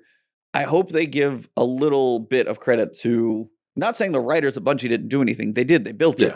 But some people turned around and took what they built and they gave it life on their own. So I hope they give them a little bit of a nod somehow. I don't know if it'll happen, but it would be nice if it did. Absolutely. Yeah, I mean, again, for me, obviously, we've been talking about it. My always concern was resources. My thing is I'm always about getting the most bodies on a project. And if, the only thing I had wrong was I thought Matter was closer to development.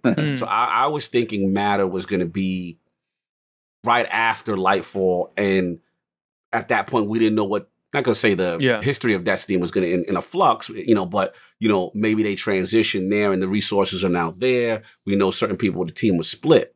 So now that the news is coming out and it's like, they've got all this capital, clearly Destiny's doing well. And then I start thinking about the NetEase deal. I start thinking about the bag they took from Stadia. I start thinking about the bag they took from Microsoft with Game Pass. Like, these are big bags, you know what I'm saying, that they've been stacking. And it's good to see that. I feel good for them as a studio because, let's be real, Bungie, their history is probably, like, if you wrote a book on, like, this is the wildest, most unique story from a development studio I have ever seen. To be part underneath Microsoft, not own your IP, not own anything, you know what I'm saying, being forced to kind of like crack out Halo games, right? To being unhappy, leaving, right? Then you're like, okay, I'm on my own. Big Activision got me. The deal kind of is more contentious than, it was. They want them to churn out. There's a bit of a fallout later. It was successful, but it was a cadence that Bungie wasn't comfortable dealing with, and Activision wanted more money. So then they leave. So now you're like, okay, well, what's the state now that they've lost all the resources from Activision, High Moon Studios, Vicarious? As much as people don't like Activision, those resources helped, right? Yeah. So now they're on their own. We kind of start transitioning into the seasonal model. Now we're like, don't know how this is going to work.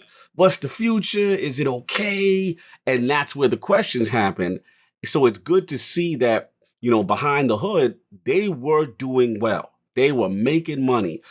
Destiny is profitable. If you look at engagement, besides PvP, because PvP, work to do. And again, that's like, not to interrupt, but it's like,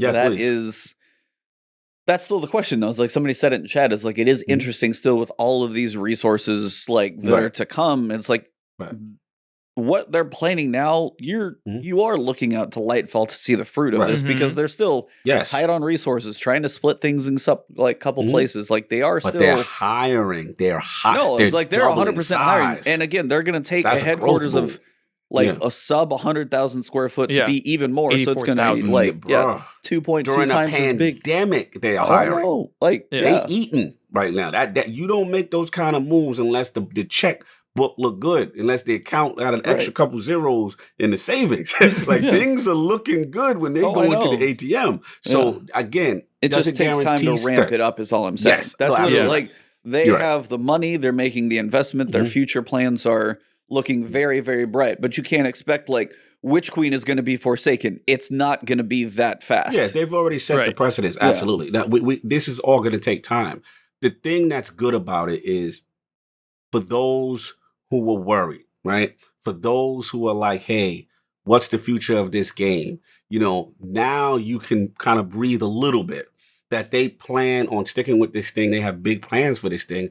Is everything guaranteed success? No, they still have to execute. They still have to do what they got to do. But it is a moment for Bungie, you know, that definitely the future is bright and they're looking to be one of those top publishers. So the last thing I said, because my Microsoft guys were like, what do you think now, Carl? And I said, look, I told my Xbox guy, I said, look, I don't think it's happening now. And as far as Microsoft acquisition, because Microsoft is in this acquisition phase. And the reason why I say that is, look, can they throw a bag at them? Yes. But the issue comes down to, you know, when you start opening up a publishing place and advertising, you're looking to stand on your own. You're looking to be the next Blizzard, the next, you know, old BioWare, and stand on your own too. And now they've got the strength to do it. You know what I'm saying? So it appears so. So that's what I feel. And I think I told my Xbox, I think what it'll be, the relationship will always be great between those two because they definitely Phil and Pete are like peas in the pod. Phil Spencer and Pete Parsons. You know what I'm saying? So I think that'll be good. They'll probably have those little sweetheart deals where, you know, it'll come in Game Pass and stuff like that. But it'll be at most a partnership with certain little deals as opposed to, oh, they're buying them now. Because this move to me denotes standing independence, creating your own wealth, your own, you know what I'm saying, ecosystem. So that's just where I'm at with it. But it was good. It was surprising and good to see at the same time. Yeah. I concur. Cool. What would you guys like? I've seen some ideas in chat. Like, what stories would you like to see them tell? How would you like to see it told? I saw a hilarious one in chat that I'll bring up in a second. But if they do branch out into TV or movies or both, like, what stories would you like to see told from just this universe? Because now we truly have a Destiny universe in, like, titles. What you want, Dan? I think the Origins of the Awoken would be an interesting series. Fire. Also, apparently very dark from what we've learned this year. Yeah. So, I don't know. It kind of fits in with what's going on, like, art-wise, media-wise now. Facts. So, I don't know. Like, that would be cool. It would be interesting to see. Maybe I just like dark stuff. I don't know. Yes. Oh, I mean, it's usually interesting, so it's fair. Yeah, like the stories of the first fire teams that go into Vault of Glass or Crow's End.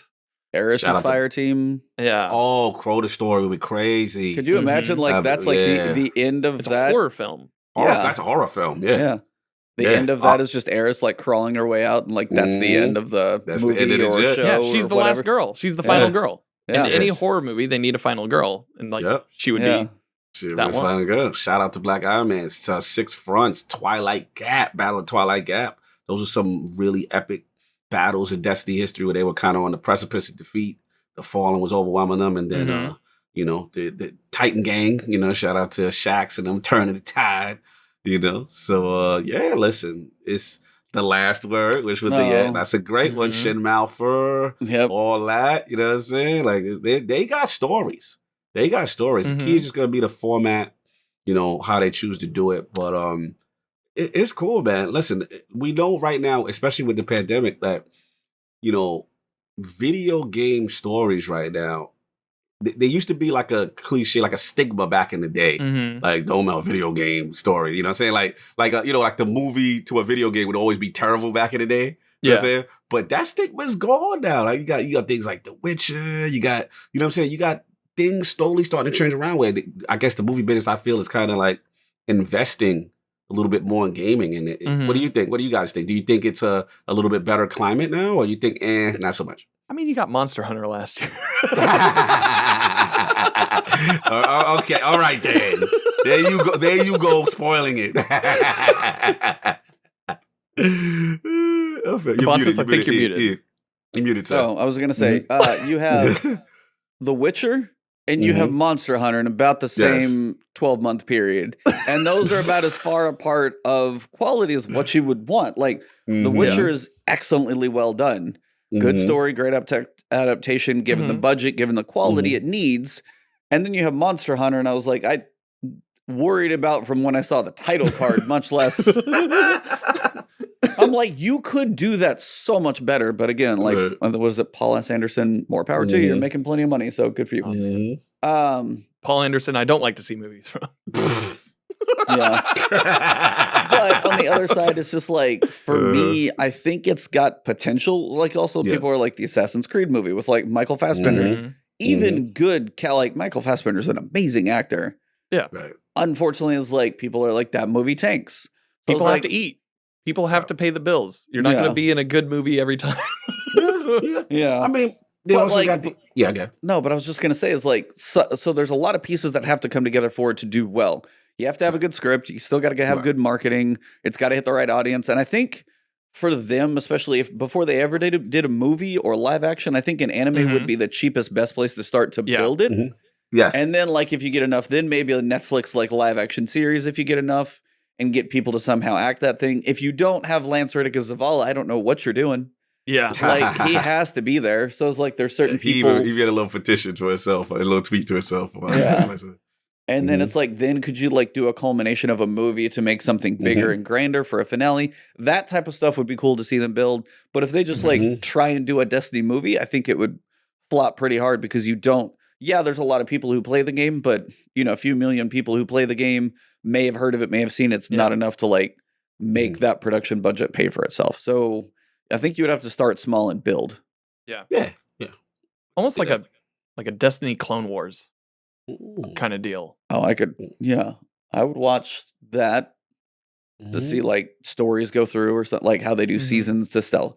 Whether it's like mini series for characters, even if they did almost the Marvel Netflix, the Marvel Netflix setup, like explain some characters and then have them come together for like the Battle at Six Fronts like special, or the way they did the CW and they had the like like everybody come together for like Arrow and Flash come together for like a set number of episodes and then split. Like those would be cool because you could have like the stories of Zavala, you could have the stories of like what the hell has Osiris been doing forever. Like you'd love that. Like oh man, grounded individual stories where it's your character build. And then you could kind of defenders them or later, you know what I'm saying? They bring them in, you know, Avengers style later, but you flesh out the universe from a one character perspective. And that's a lot of potential there. I would love to know the stories of Cade. Yeah, Cade's got a lot. That's a gold mine right there. Let's be real. They're sitting on that's a gold mine. They even they can call your boy back up. Maybe he do a role. Killian, call your boy up. Did he free back up? Rookies, rookies still out there, but you know, some voice lines for an anime, back. something like that. Just want Gina Torres back. Gina. Ikora's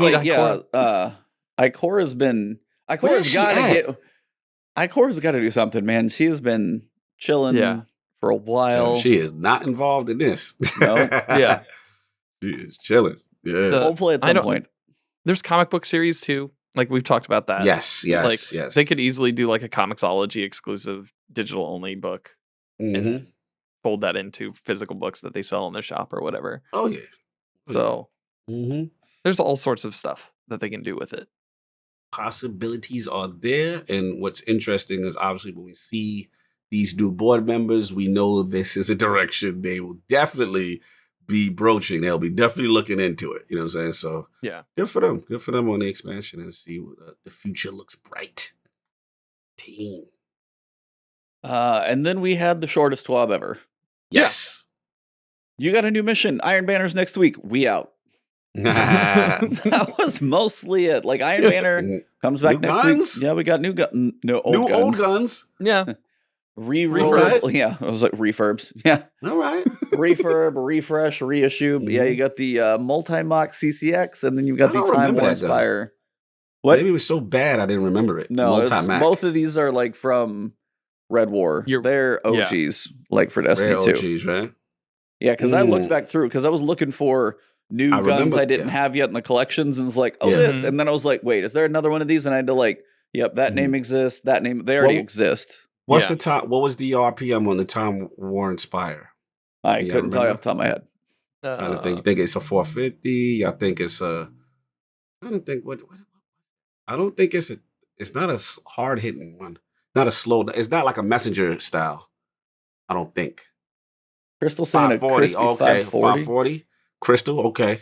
540. Okay, that's kind of vigilance. That's vigilance territory. That'll be nice. It's kind of still nice. It's also there's also going to be a new perk added in. Yes, Iron Reach. Yeah, Okay. And it's like it greatly increased range of the trade-off of stability as they just lowered stability for mouse and keyboard. Yeah, granted, I will say I haven't felt it too much. It hasn't been that drastic. I think I've heard some people say is like if you really focused on it, you could notice some things. And it's like there's probably a little bit of like little harder to control feel at times that I notice. Overall, it's not drastic. It's not like I'm facing the ceiling or anything, so that's fair. I will say though, some of these like the give and take perks. Yeah, for me, I'm not a fan. I'm not a fan. Not a fan. I was like, just like Iron Reach, massively increased range. Maybe these two weapons don't get high stability, like range in the first place, so they don't get high stability. So you nerf from that like that. But like, just if you get this perk and then you like the reload speed is awful. If you get the one where it's like stability for reload speed, you have like 8 or 5 or whatever this really tiny single digit number probably is. Really bad, yeah. I was like, and then, yeah, you do get a lot of stability, but you're like, oh, it's going to take me an hour to reload. Hold on. Let me look at my magazine. One bullet at a time. Han, where's the magazine? Oh, my God. Mom, meatloaf.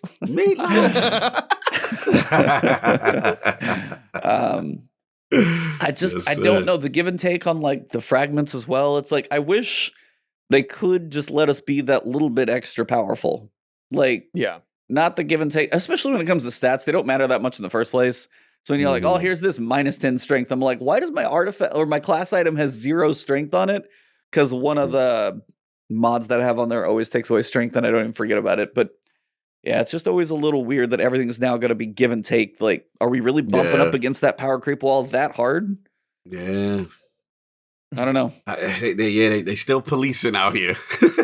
They're still policing with these the very extreme perks with extreme penalty kind of deal. Even with a lot of the the adept mods of like Nightfall versions and stuff. These I would understand more than those. Adept should not have any give and take. I'm sorry.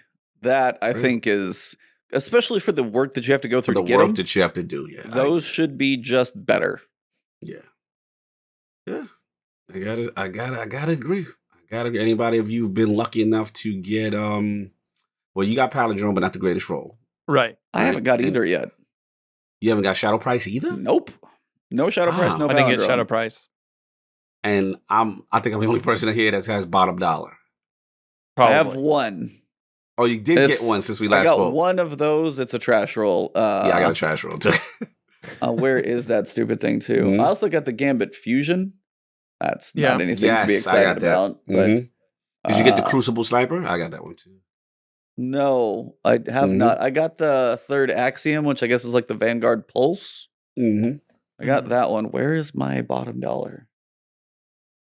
Oh, there it is. It's Subsistence Rampage. What you been, man? Like subsistence on certain guns is okay, but subsistence on the hand cannon, you have like 70 bullets. Yeah, like 6 clips and you're out. And I was like, crap. So I was like, I didn't notice as much until I was actually running low on primary. I was like, because auto rifles, you don't feel it nearly as bad. You still got hundreds of bullets, but like that one's like, that's a problem.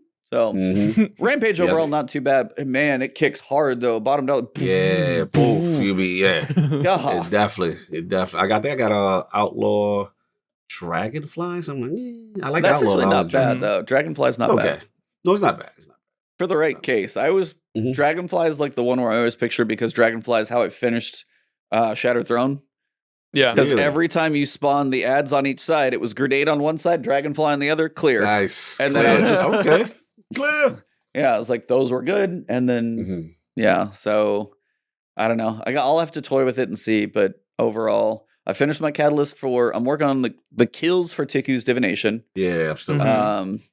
So I got those working on, and then there's a rumor of what the catalyst is for exotic quest gun, but I'll let you get the gun first before we talk about it. So we don't need to spoil that one. Yeah. Trying to think of anything else. I got Salvager Salvo. Finally finished that one up. So here's a question. How does the rest of the season look for you guys? Ego. His Captain Greedy question. Captain Greedy. Oh my God. No, it's Greedy like man just had a full course meal. we talked about this before. I'm gonna say what I said. You got the same line. You're not even creative enough to come up with a new line. Oh my The last God. word, the campfire did not hear our pre-campfire talk. This man, he's laughing. This man got a full course meal. He's fresh off of wiping his face of dead man's tail, which he didn't expect That to happen sounds really on a bad. Tuesday. By the way, you got to work on your word choice. And already is wanting to look at the menu and what more food he is going to consume after his greedy self just had this amazing. This is what we. These are these hardcore Destiny players, the Bungie. This is what we're talking about. They're unappreciative. You give them this great stuff, and they're back at the table asking for more. Look, the rest of the season doesn't look all that.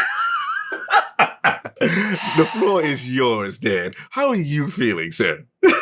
Well, looking at I'm refreshing on this real quick. So we have the Oracle Battleground next week with Iron Banner, and then a full month after that, Proving Grounds, the new strike opens up for season pass holders and Iron Banner. I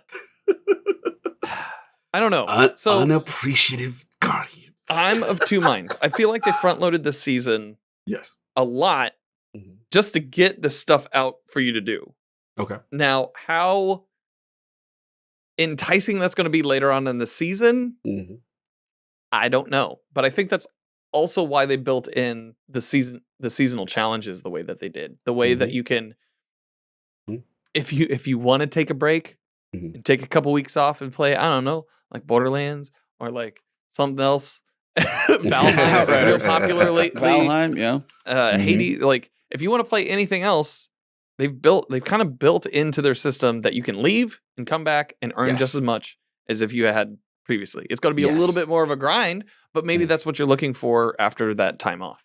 So for me, like I'm looking forward to a new strike, like a new strike. Yeah. When it comes to Guardian games, not a fan. I'm with you. Yeah, especially like, and so this adds just a slight sting to my wounds. This is the last season. I did a charity drive last year where one of the goals was for me to be a 2-season Titan main. I don't like being on Titan. I don't. I'm a Hunter main. Yeah, Hunter. This is my last season as a Titan, and they're going to throw Guardian games in there. Oh yeah, we in trouble. I'm tanking it. Oh, That's it. Throwing it in. Oh man. That's it. I feel ya. Listen, we gotta see.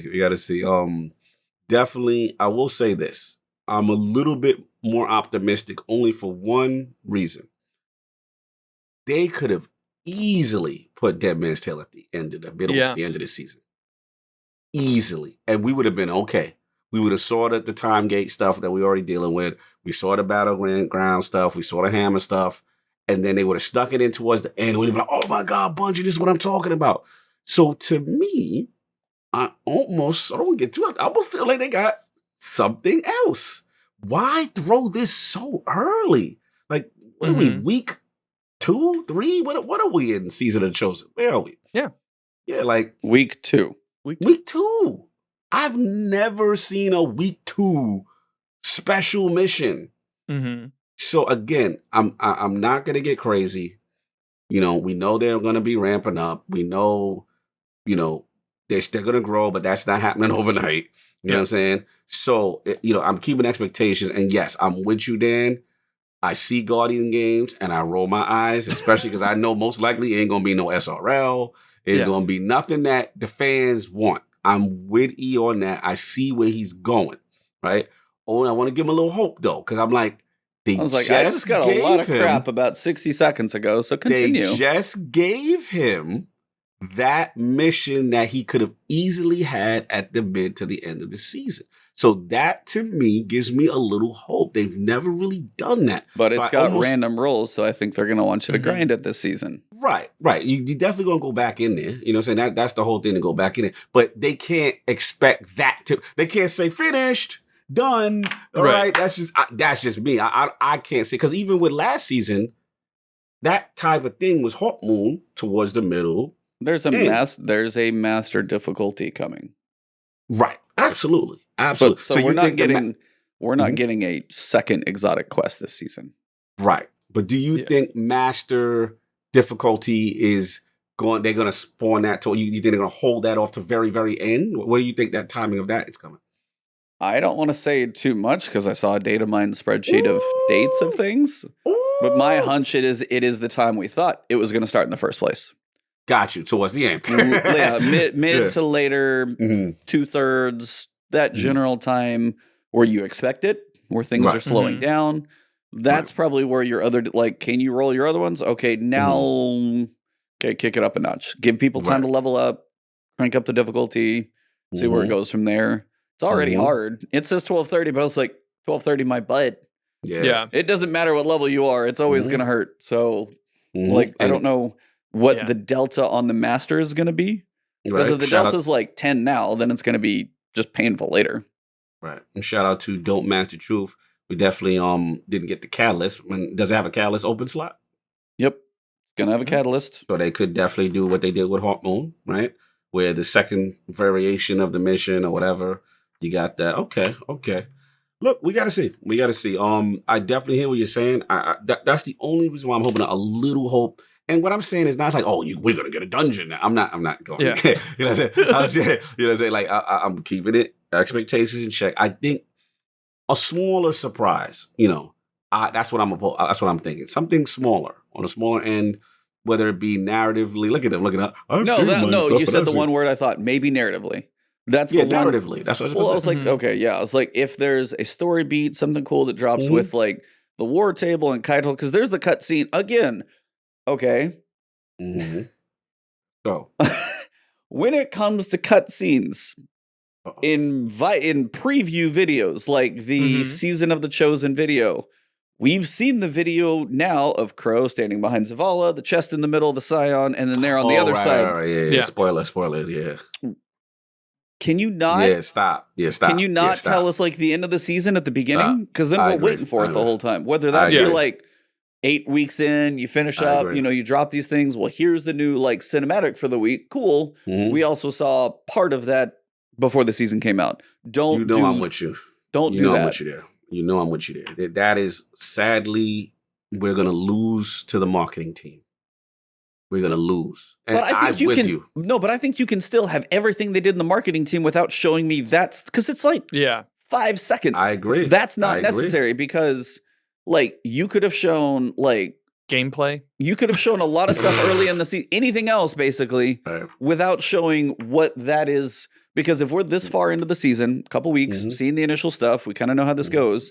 For a cinematic related to anything, Battlegrounds or Keitel or whenever that piece comes in, 6, 7, 8 weeks later, we don't need to see anything related to that to start, because at some point now that's all we're waiting on. That's the issue of 1,000% with you. I'm with you. But I don't see why marketing says they have to put that in there, because that just breaks the story. You can have anticipation of more stuff, but you can show plenty in that little trailer without having that in there. That trailer has the same hit. You take that out, and it feels the same. Know how they are with data and analytics. And they go, because we showed Cade getting smoked, now you're going to want to play. You know what I'm saying? That's how they do. But what they showed doesn't change anything. I'm with you, brother. I know. I'm not fighting you. If any of them ever listens to this, I just want to be save that stuff for the actual drop. That's all. I'm just just save it for the drop. I love it. I love the surprise of not knowing. I love that aspect. And to me, I agree. We should not be seeing, Crow and Zavala meeting up with Cato somewhere, and we seeing that, you know what I'm saying, in any capacity. I'm with you. They are not listening to that. Or what we've been screaming this from the mountaintops forever. Since Forsaken. Me and you was like, yeah, they should not have showed the Cade. It would have hit harder if you didn't know Cade was going to pass, right? But someone's in marketing is telling someone in narrative team, yo, to be hot if we showed it. Like, that's what's going on. And they're like, okay, we relinquish this scene to you. Like, that's clearly marketing is winning this battle. Because I'm with you. Like, why is narrative giving this stuff up to them to put in a trailer? Because now, like you said, E, we're now, it's like last season. I'm waiting for the scene to see the cabal behind Osiris and Zavala to go meet Kaido for the first time. It would have hit harder if we didn't see that, and then it's, you know what I'm saying? Boom. So that's why. And if that's at the end of the season, I'm sorry, but that's got to stop. Anyway, sorry, Dan. What do you think? Go ahead, Dan. It's kind of like when you're watching a movie, and then a character says the title of the movie, and you're like, "Oh, he said the thing," and it takes your emotion out. I was literally watching The Equalizer. I was watching The Equalizer with my wife, the new Queen Latifah show. And it's the end of the second episode. They squeezed it, and I was like, oh, I see how you shoehorn that. It feels forced sometimes, especially when you're like, what'd they call you? And it's like, The Equalizer. And I'm like, you had to do it that way? Did you give yourself that nickname? Yeah. Clearly, we're not fans of that. This level of marketing here. I'm with you. I'm with y'all. I'm with you. It's just someone up top just does not agree with us. Yeah. And we keep losing this fight. But we're going to keep championing. We're going to fight for it. Yeah. I'm just, I guess, in that view, I guess I'm glad that they didn't show us more of Glycon before it dropped. Like, they showed us kind of like the perfect little amount of it. See, that was okay. Yeah. Because that gave me hope of what it could be, and they actually followed through on expectations. But on the other side, it's like when they show something, especially if it's the season ender again, I'm like, this is a pattern. That'll be a pattern that I hope stops. Because, like, I don't need to see the bookend of the story in the start. In the start, yeah. Like, let me go through the middle. Because, like, when you sit at the war table and you, like, see, as you said, Osiris talking to Kaido, like, talk to Zavala, like, we can work through this. And it's like, have you seen what we've done? Like, they go through all of those pieces. I'm like, those are awesome to get through because you're seeing Kaido as more strategic, not just like, I'm just a crazy cabal and I want all the power. It's like, no, it's like the darkness is here. The Hive are a problem. We know those are an issue. I need the Guardians. But I was like, she wants them as like to bow, but also she's not dumb enough. She's not dumb. She's still going to ask because what is it? If you don't ask, you don't get it. You don't get it. But now that she's asked, she's like, well, now we got to see how everything plays out. But she's not ready to just like, screw you, we're going to war because either way, you got the big looming darkness on the, outer rim. Right. So it's cool to watch all of this transpire. Like, go listen to the radio. I think it was New Rad and Chat. Go listen to the radio and the helm, because you have like the postmaster and your vault. Oh yeah, I listen to it. Postmaster radio.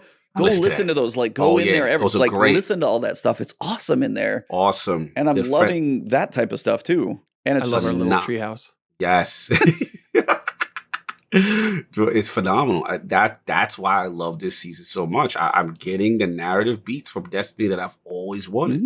And it's not always about spending big money on big cinematic showpieces of Zavala doing this. And like, that's cool.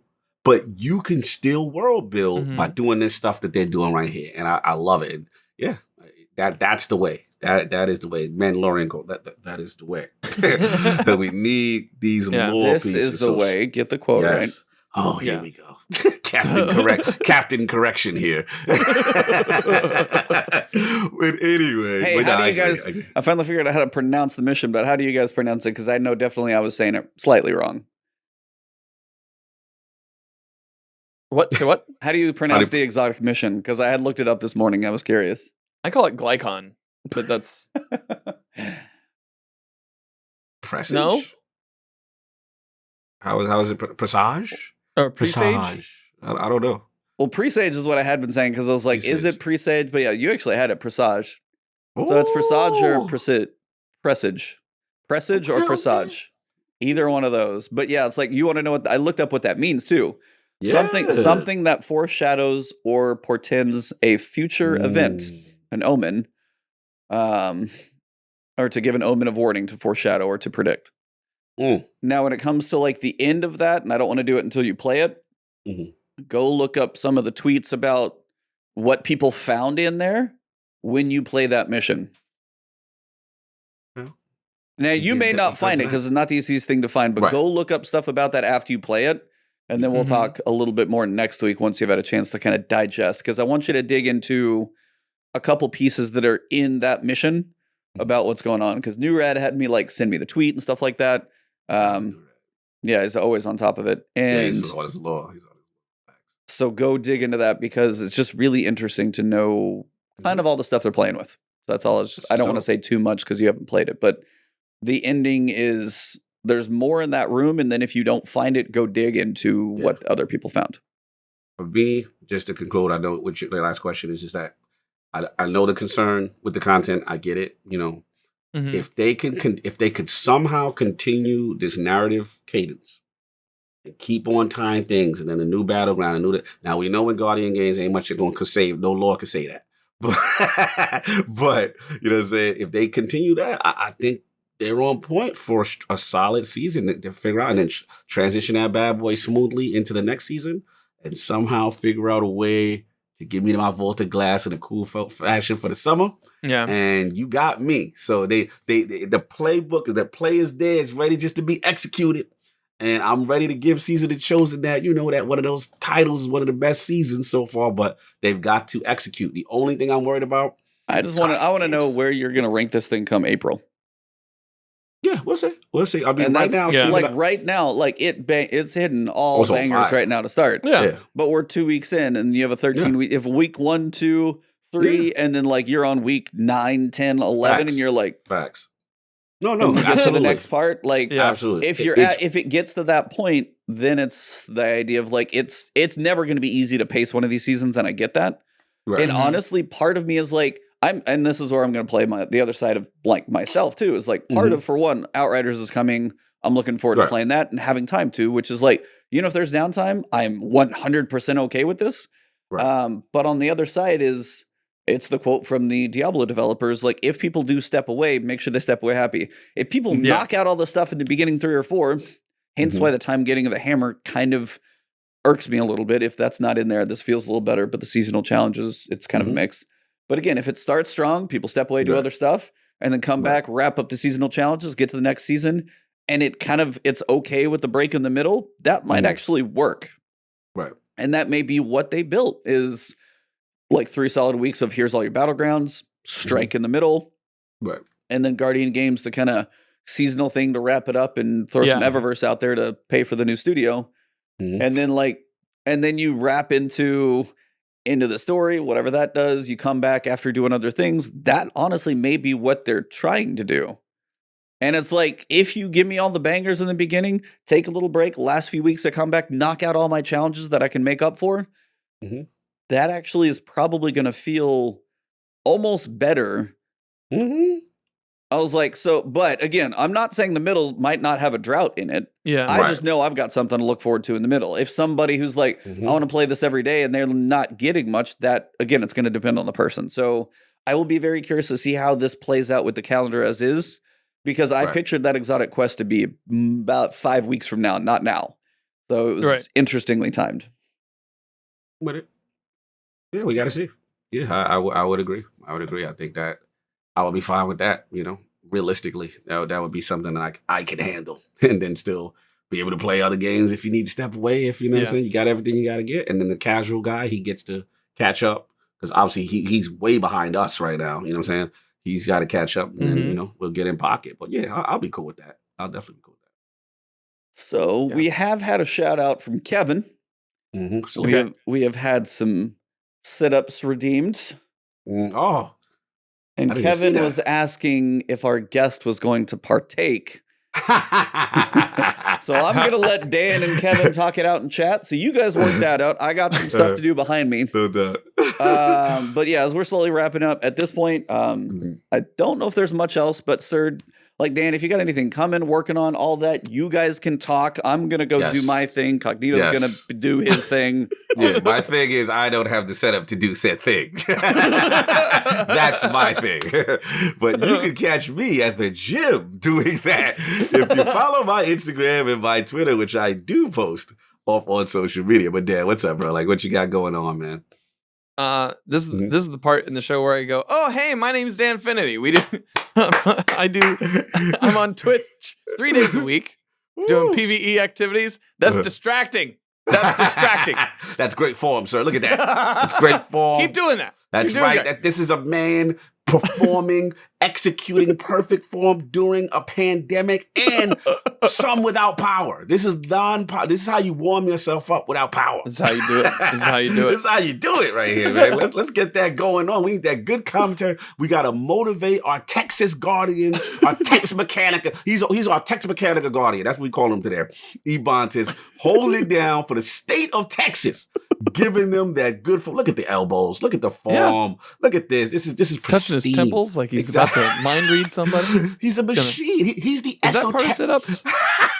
He's the esoteric of sit-ups. Do you see this? He cannot stop. It is just flawless execution. The man does not tire. I believe he's a robot. He's an android. He's an exo. EXO. Exo Ebontis. That's the There you go. Woo! Got the pump going. The face is red. Now he's ready for the GG. He's ready. See, when the hair do that in the beginning, that's when you know it was a good one. That's look, you see the front part of his hair do that. That's when you know he killed it. Salute. Other than that, you can find me on Twitter, Instagram, and TikTok at Danfinity where the eyes are else. Yo, Dan is stupid. You see the other one like, you can find me. Yo, Cloud Plays, what up? I see you in there laughing. Everybody in there laughing. You know I got to get that commentary. From my boy, the Ebontis, the EXO, the esoteric of sit-ups, the Tex Mechanica, holding down for the. I was giving all type of superlatives. You was lit. Yo, the Clark Curl. Yeah, the Clark. That's what he got. You got the Clark Kent. That's what he got. When the Clark Kent come out, that's when you know it's a good workout, y'all. Oh, that? Just letting y'all know. On. Yeah, that's when the Clark comes out. It's lit. No, that just means I need a haircut. But salute to you, Dan, for dealing with our foolishness. And salute to you, man. Bad. It isn't that bad. Oh, okay, cool. I deal with much worse on a weekly basis. And salute to E for being a good sport while I commentate his pain. And one of these times we got to turn around and flip the camera and be like, I'm gonna be like, make it like 25,000 points, and you guys can redeem for Cognito to do them. You can see Cognito at the gym on Instagram and Twitter and all that good stuff there. I just don't got the setup, man. He might just have to cash him in later on. Yeah, or when I visit. We got to see. We'll do last word from there. Last word here, 2 seats. Yeah, there we go. We get it in unison, in I'm tandem. going to need another green screen. This one's not wide enough. Yes, that is correct. No doubt. But yeah, man. What else is going on? So you got that, and you got Planet Destiny popping. Yeah, every Sunday I'm on the podcast, Planet Destiny, twitch.tv/planet_destiny. I release Beardo, the podcast, whenever I feel like it. And yeah, I just released a new shirt from Dr. Jones. It looks awesome. Love it. I'm stoked on it. Yeah, love the shirt. Salute to you on that. Definitely just catch a little bit of the Beardo too as well. Yeah, a little unique. He's like, I don't know how long it's gonna last. I don't know how long I'm doing it, but this is what it is. So I was like, all right, I feel a vision. I feel the concept. And, Truth in marketing. Yes. Salute to the Planet Destiny team. Obviously, we had Nems on before. Now you know what I'm saying? I think we're missing the black TBL. Black Link. Yeah, TBL. we gotta get the black. We gotta get Aura on. Have you had Aura on? No. We gotta holler at TBL, man. I'm a big All TBL fan too. I like y'all All right. playing the Destiny guys. You're kind of cool. All right. I'll try that. Yeah, put the word out, man. The last word, tell them to come by the campfire is nice, man. All right. Nice out here. I'll see what I can do. Yeah, man. Yeah, But, we're friendly. We do. Yeah. I mean, I've been here for 2 hours and haven't hated my time. Hey, that's a low bar, but damn. That's good. That's good. That's good. I'm Be like, I've glad been to here hear for that, two. sir. Yeah, we appreciate the love and the kind words, you son of a. No. I've been here for 2 hours and not hated my time. Is Raving this review. over yet? God. Ra- Look, man, Raving during a review. pandemic, you you take what you can get. Take what you can get, man. Salute. We'll take it. We'll take it, man. We'll take it. Oh, But man. yeah. Mm-hmm. I can't even follow up with that I one. know. I'll follow up. For me, it's been at LordCognito. You know what I'm saying? Again, salute to Danfinity for coming through. You catch me on Twitter. And yeah, man, check out the Iron Lord podcast on Sunday, 1 p.m. Eastern. We'll have a indie developer, if you're into what is it? Get my animes right, my mangas right. Shonen manga. If you're into that. And like comics and anime, and then shout out to my boy, the Everborn Saga. We're gonna have the developer of this new game coming out. It's gonna be supported. We try to support him. Check it out. You're gonna learn his journey. Very, very powerful story, and this guy. He's got a lot of talent. So check him out. We'll also be talking about the latest topics in gaming with my brothers King David, Lord Addict, who you seen in here earlier, and Lord Soft. So check us out Sundays, 1 p.m. Eastern on the Iron Lord Podcast YouTube channel. And then for me, again, appreciate the support for lordsofgaming.net. You guys have been great. Just retweeting the articles and supporting the content. We're seeing some cool growth, man. We got some special things planned there. And yeah, thanks for hanging out with The Last Word, man. It's a fun show as always. The campfire is always lit. Now, next week is going to be interesting because Cognito is going for surgery. So we're probably not going to have an episode next week. Yeah, so for what I Or was told, if I do anything, it's Yeah. probably just going to be me talking about stuff. Yeah. So Cog might be out of commission while the schnoz gets fixed. And we'll see how that goes. But yeah, thank you for all the love, and see everybody on Twitter sending love and stuff like that. So I will let you guys know how I recover. Should be maybe just a week and that's it. But of course, my man E, The Last Word, another fantastic episode, brother. And I had to shout you out. I don't know if you saw, we put out there's, like I said, we talked about with Luke Smith and these guys, and, you know, why we play Destiny. And these are the things, like, the relationships, the people you meet, you know, I talked about Iron Man Podcast, how that was founded initially off of Destiny.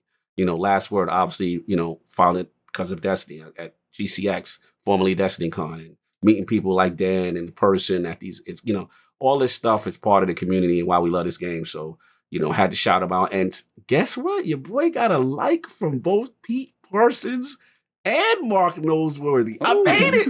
There you go. Made it. You're I done. was like, Oh, and you already got Phil Spencer the other week, man. It's been a good week. You It's may been a as good well. week. You can die happy now. You're good to go. Week, man. It's been a good Bucket week. list tweets are checked. Bro, Twitter account works. It now I've confirmed it does access these people's accounts also. So salute. But yeah, it was cool to see, man. We like to see the support and everything. Yeah, man. That's what I got. Yeah, I mean, for me, you guys know I've been putting out the guides. Thank you guys for the support on the channel. Those have been kicking off pretty well. Continuing to work out, work on things. Hopefully the weather calms down. Seems like it should, so things should get a little bit more back to normal. As for internet, playing every episode I'm streaming this thing as low as I can to make something work. So internet and streaming, I'm trying to stick to the schedule. So you guys watch the Twitter. Make sure you guys know if the schedule comes out. Trying to make sure that thing can work as long as streaming isn't trash, because it really sucks if you try and stream to a trash connection. Then you guys are like, hey, this is not great. It hurts. It hurts me to my very soul. So I apologize about that one.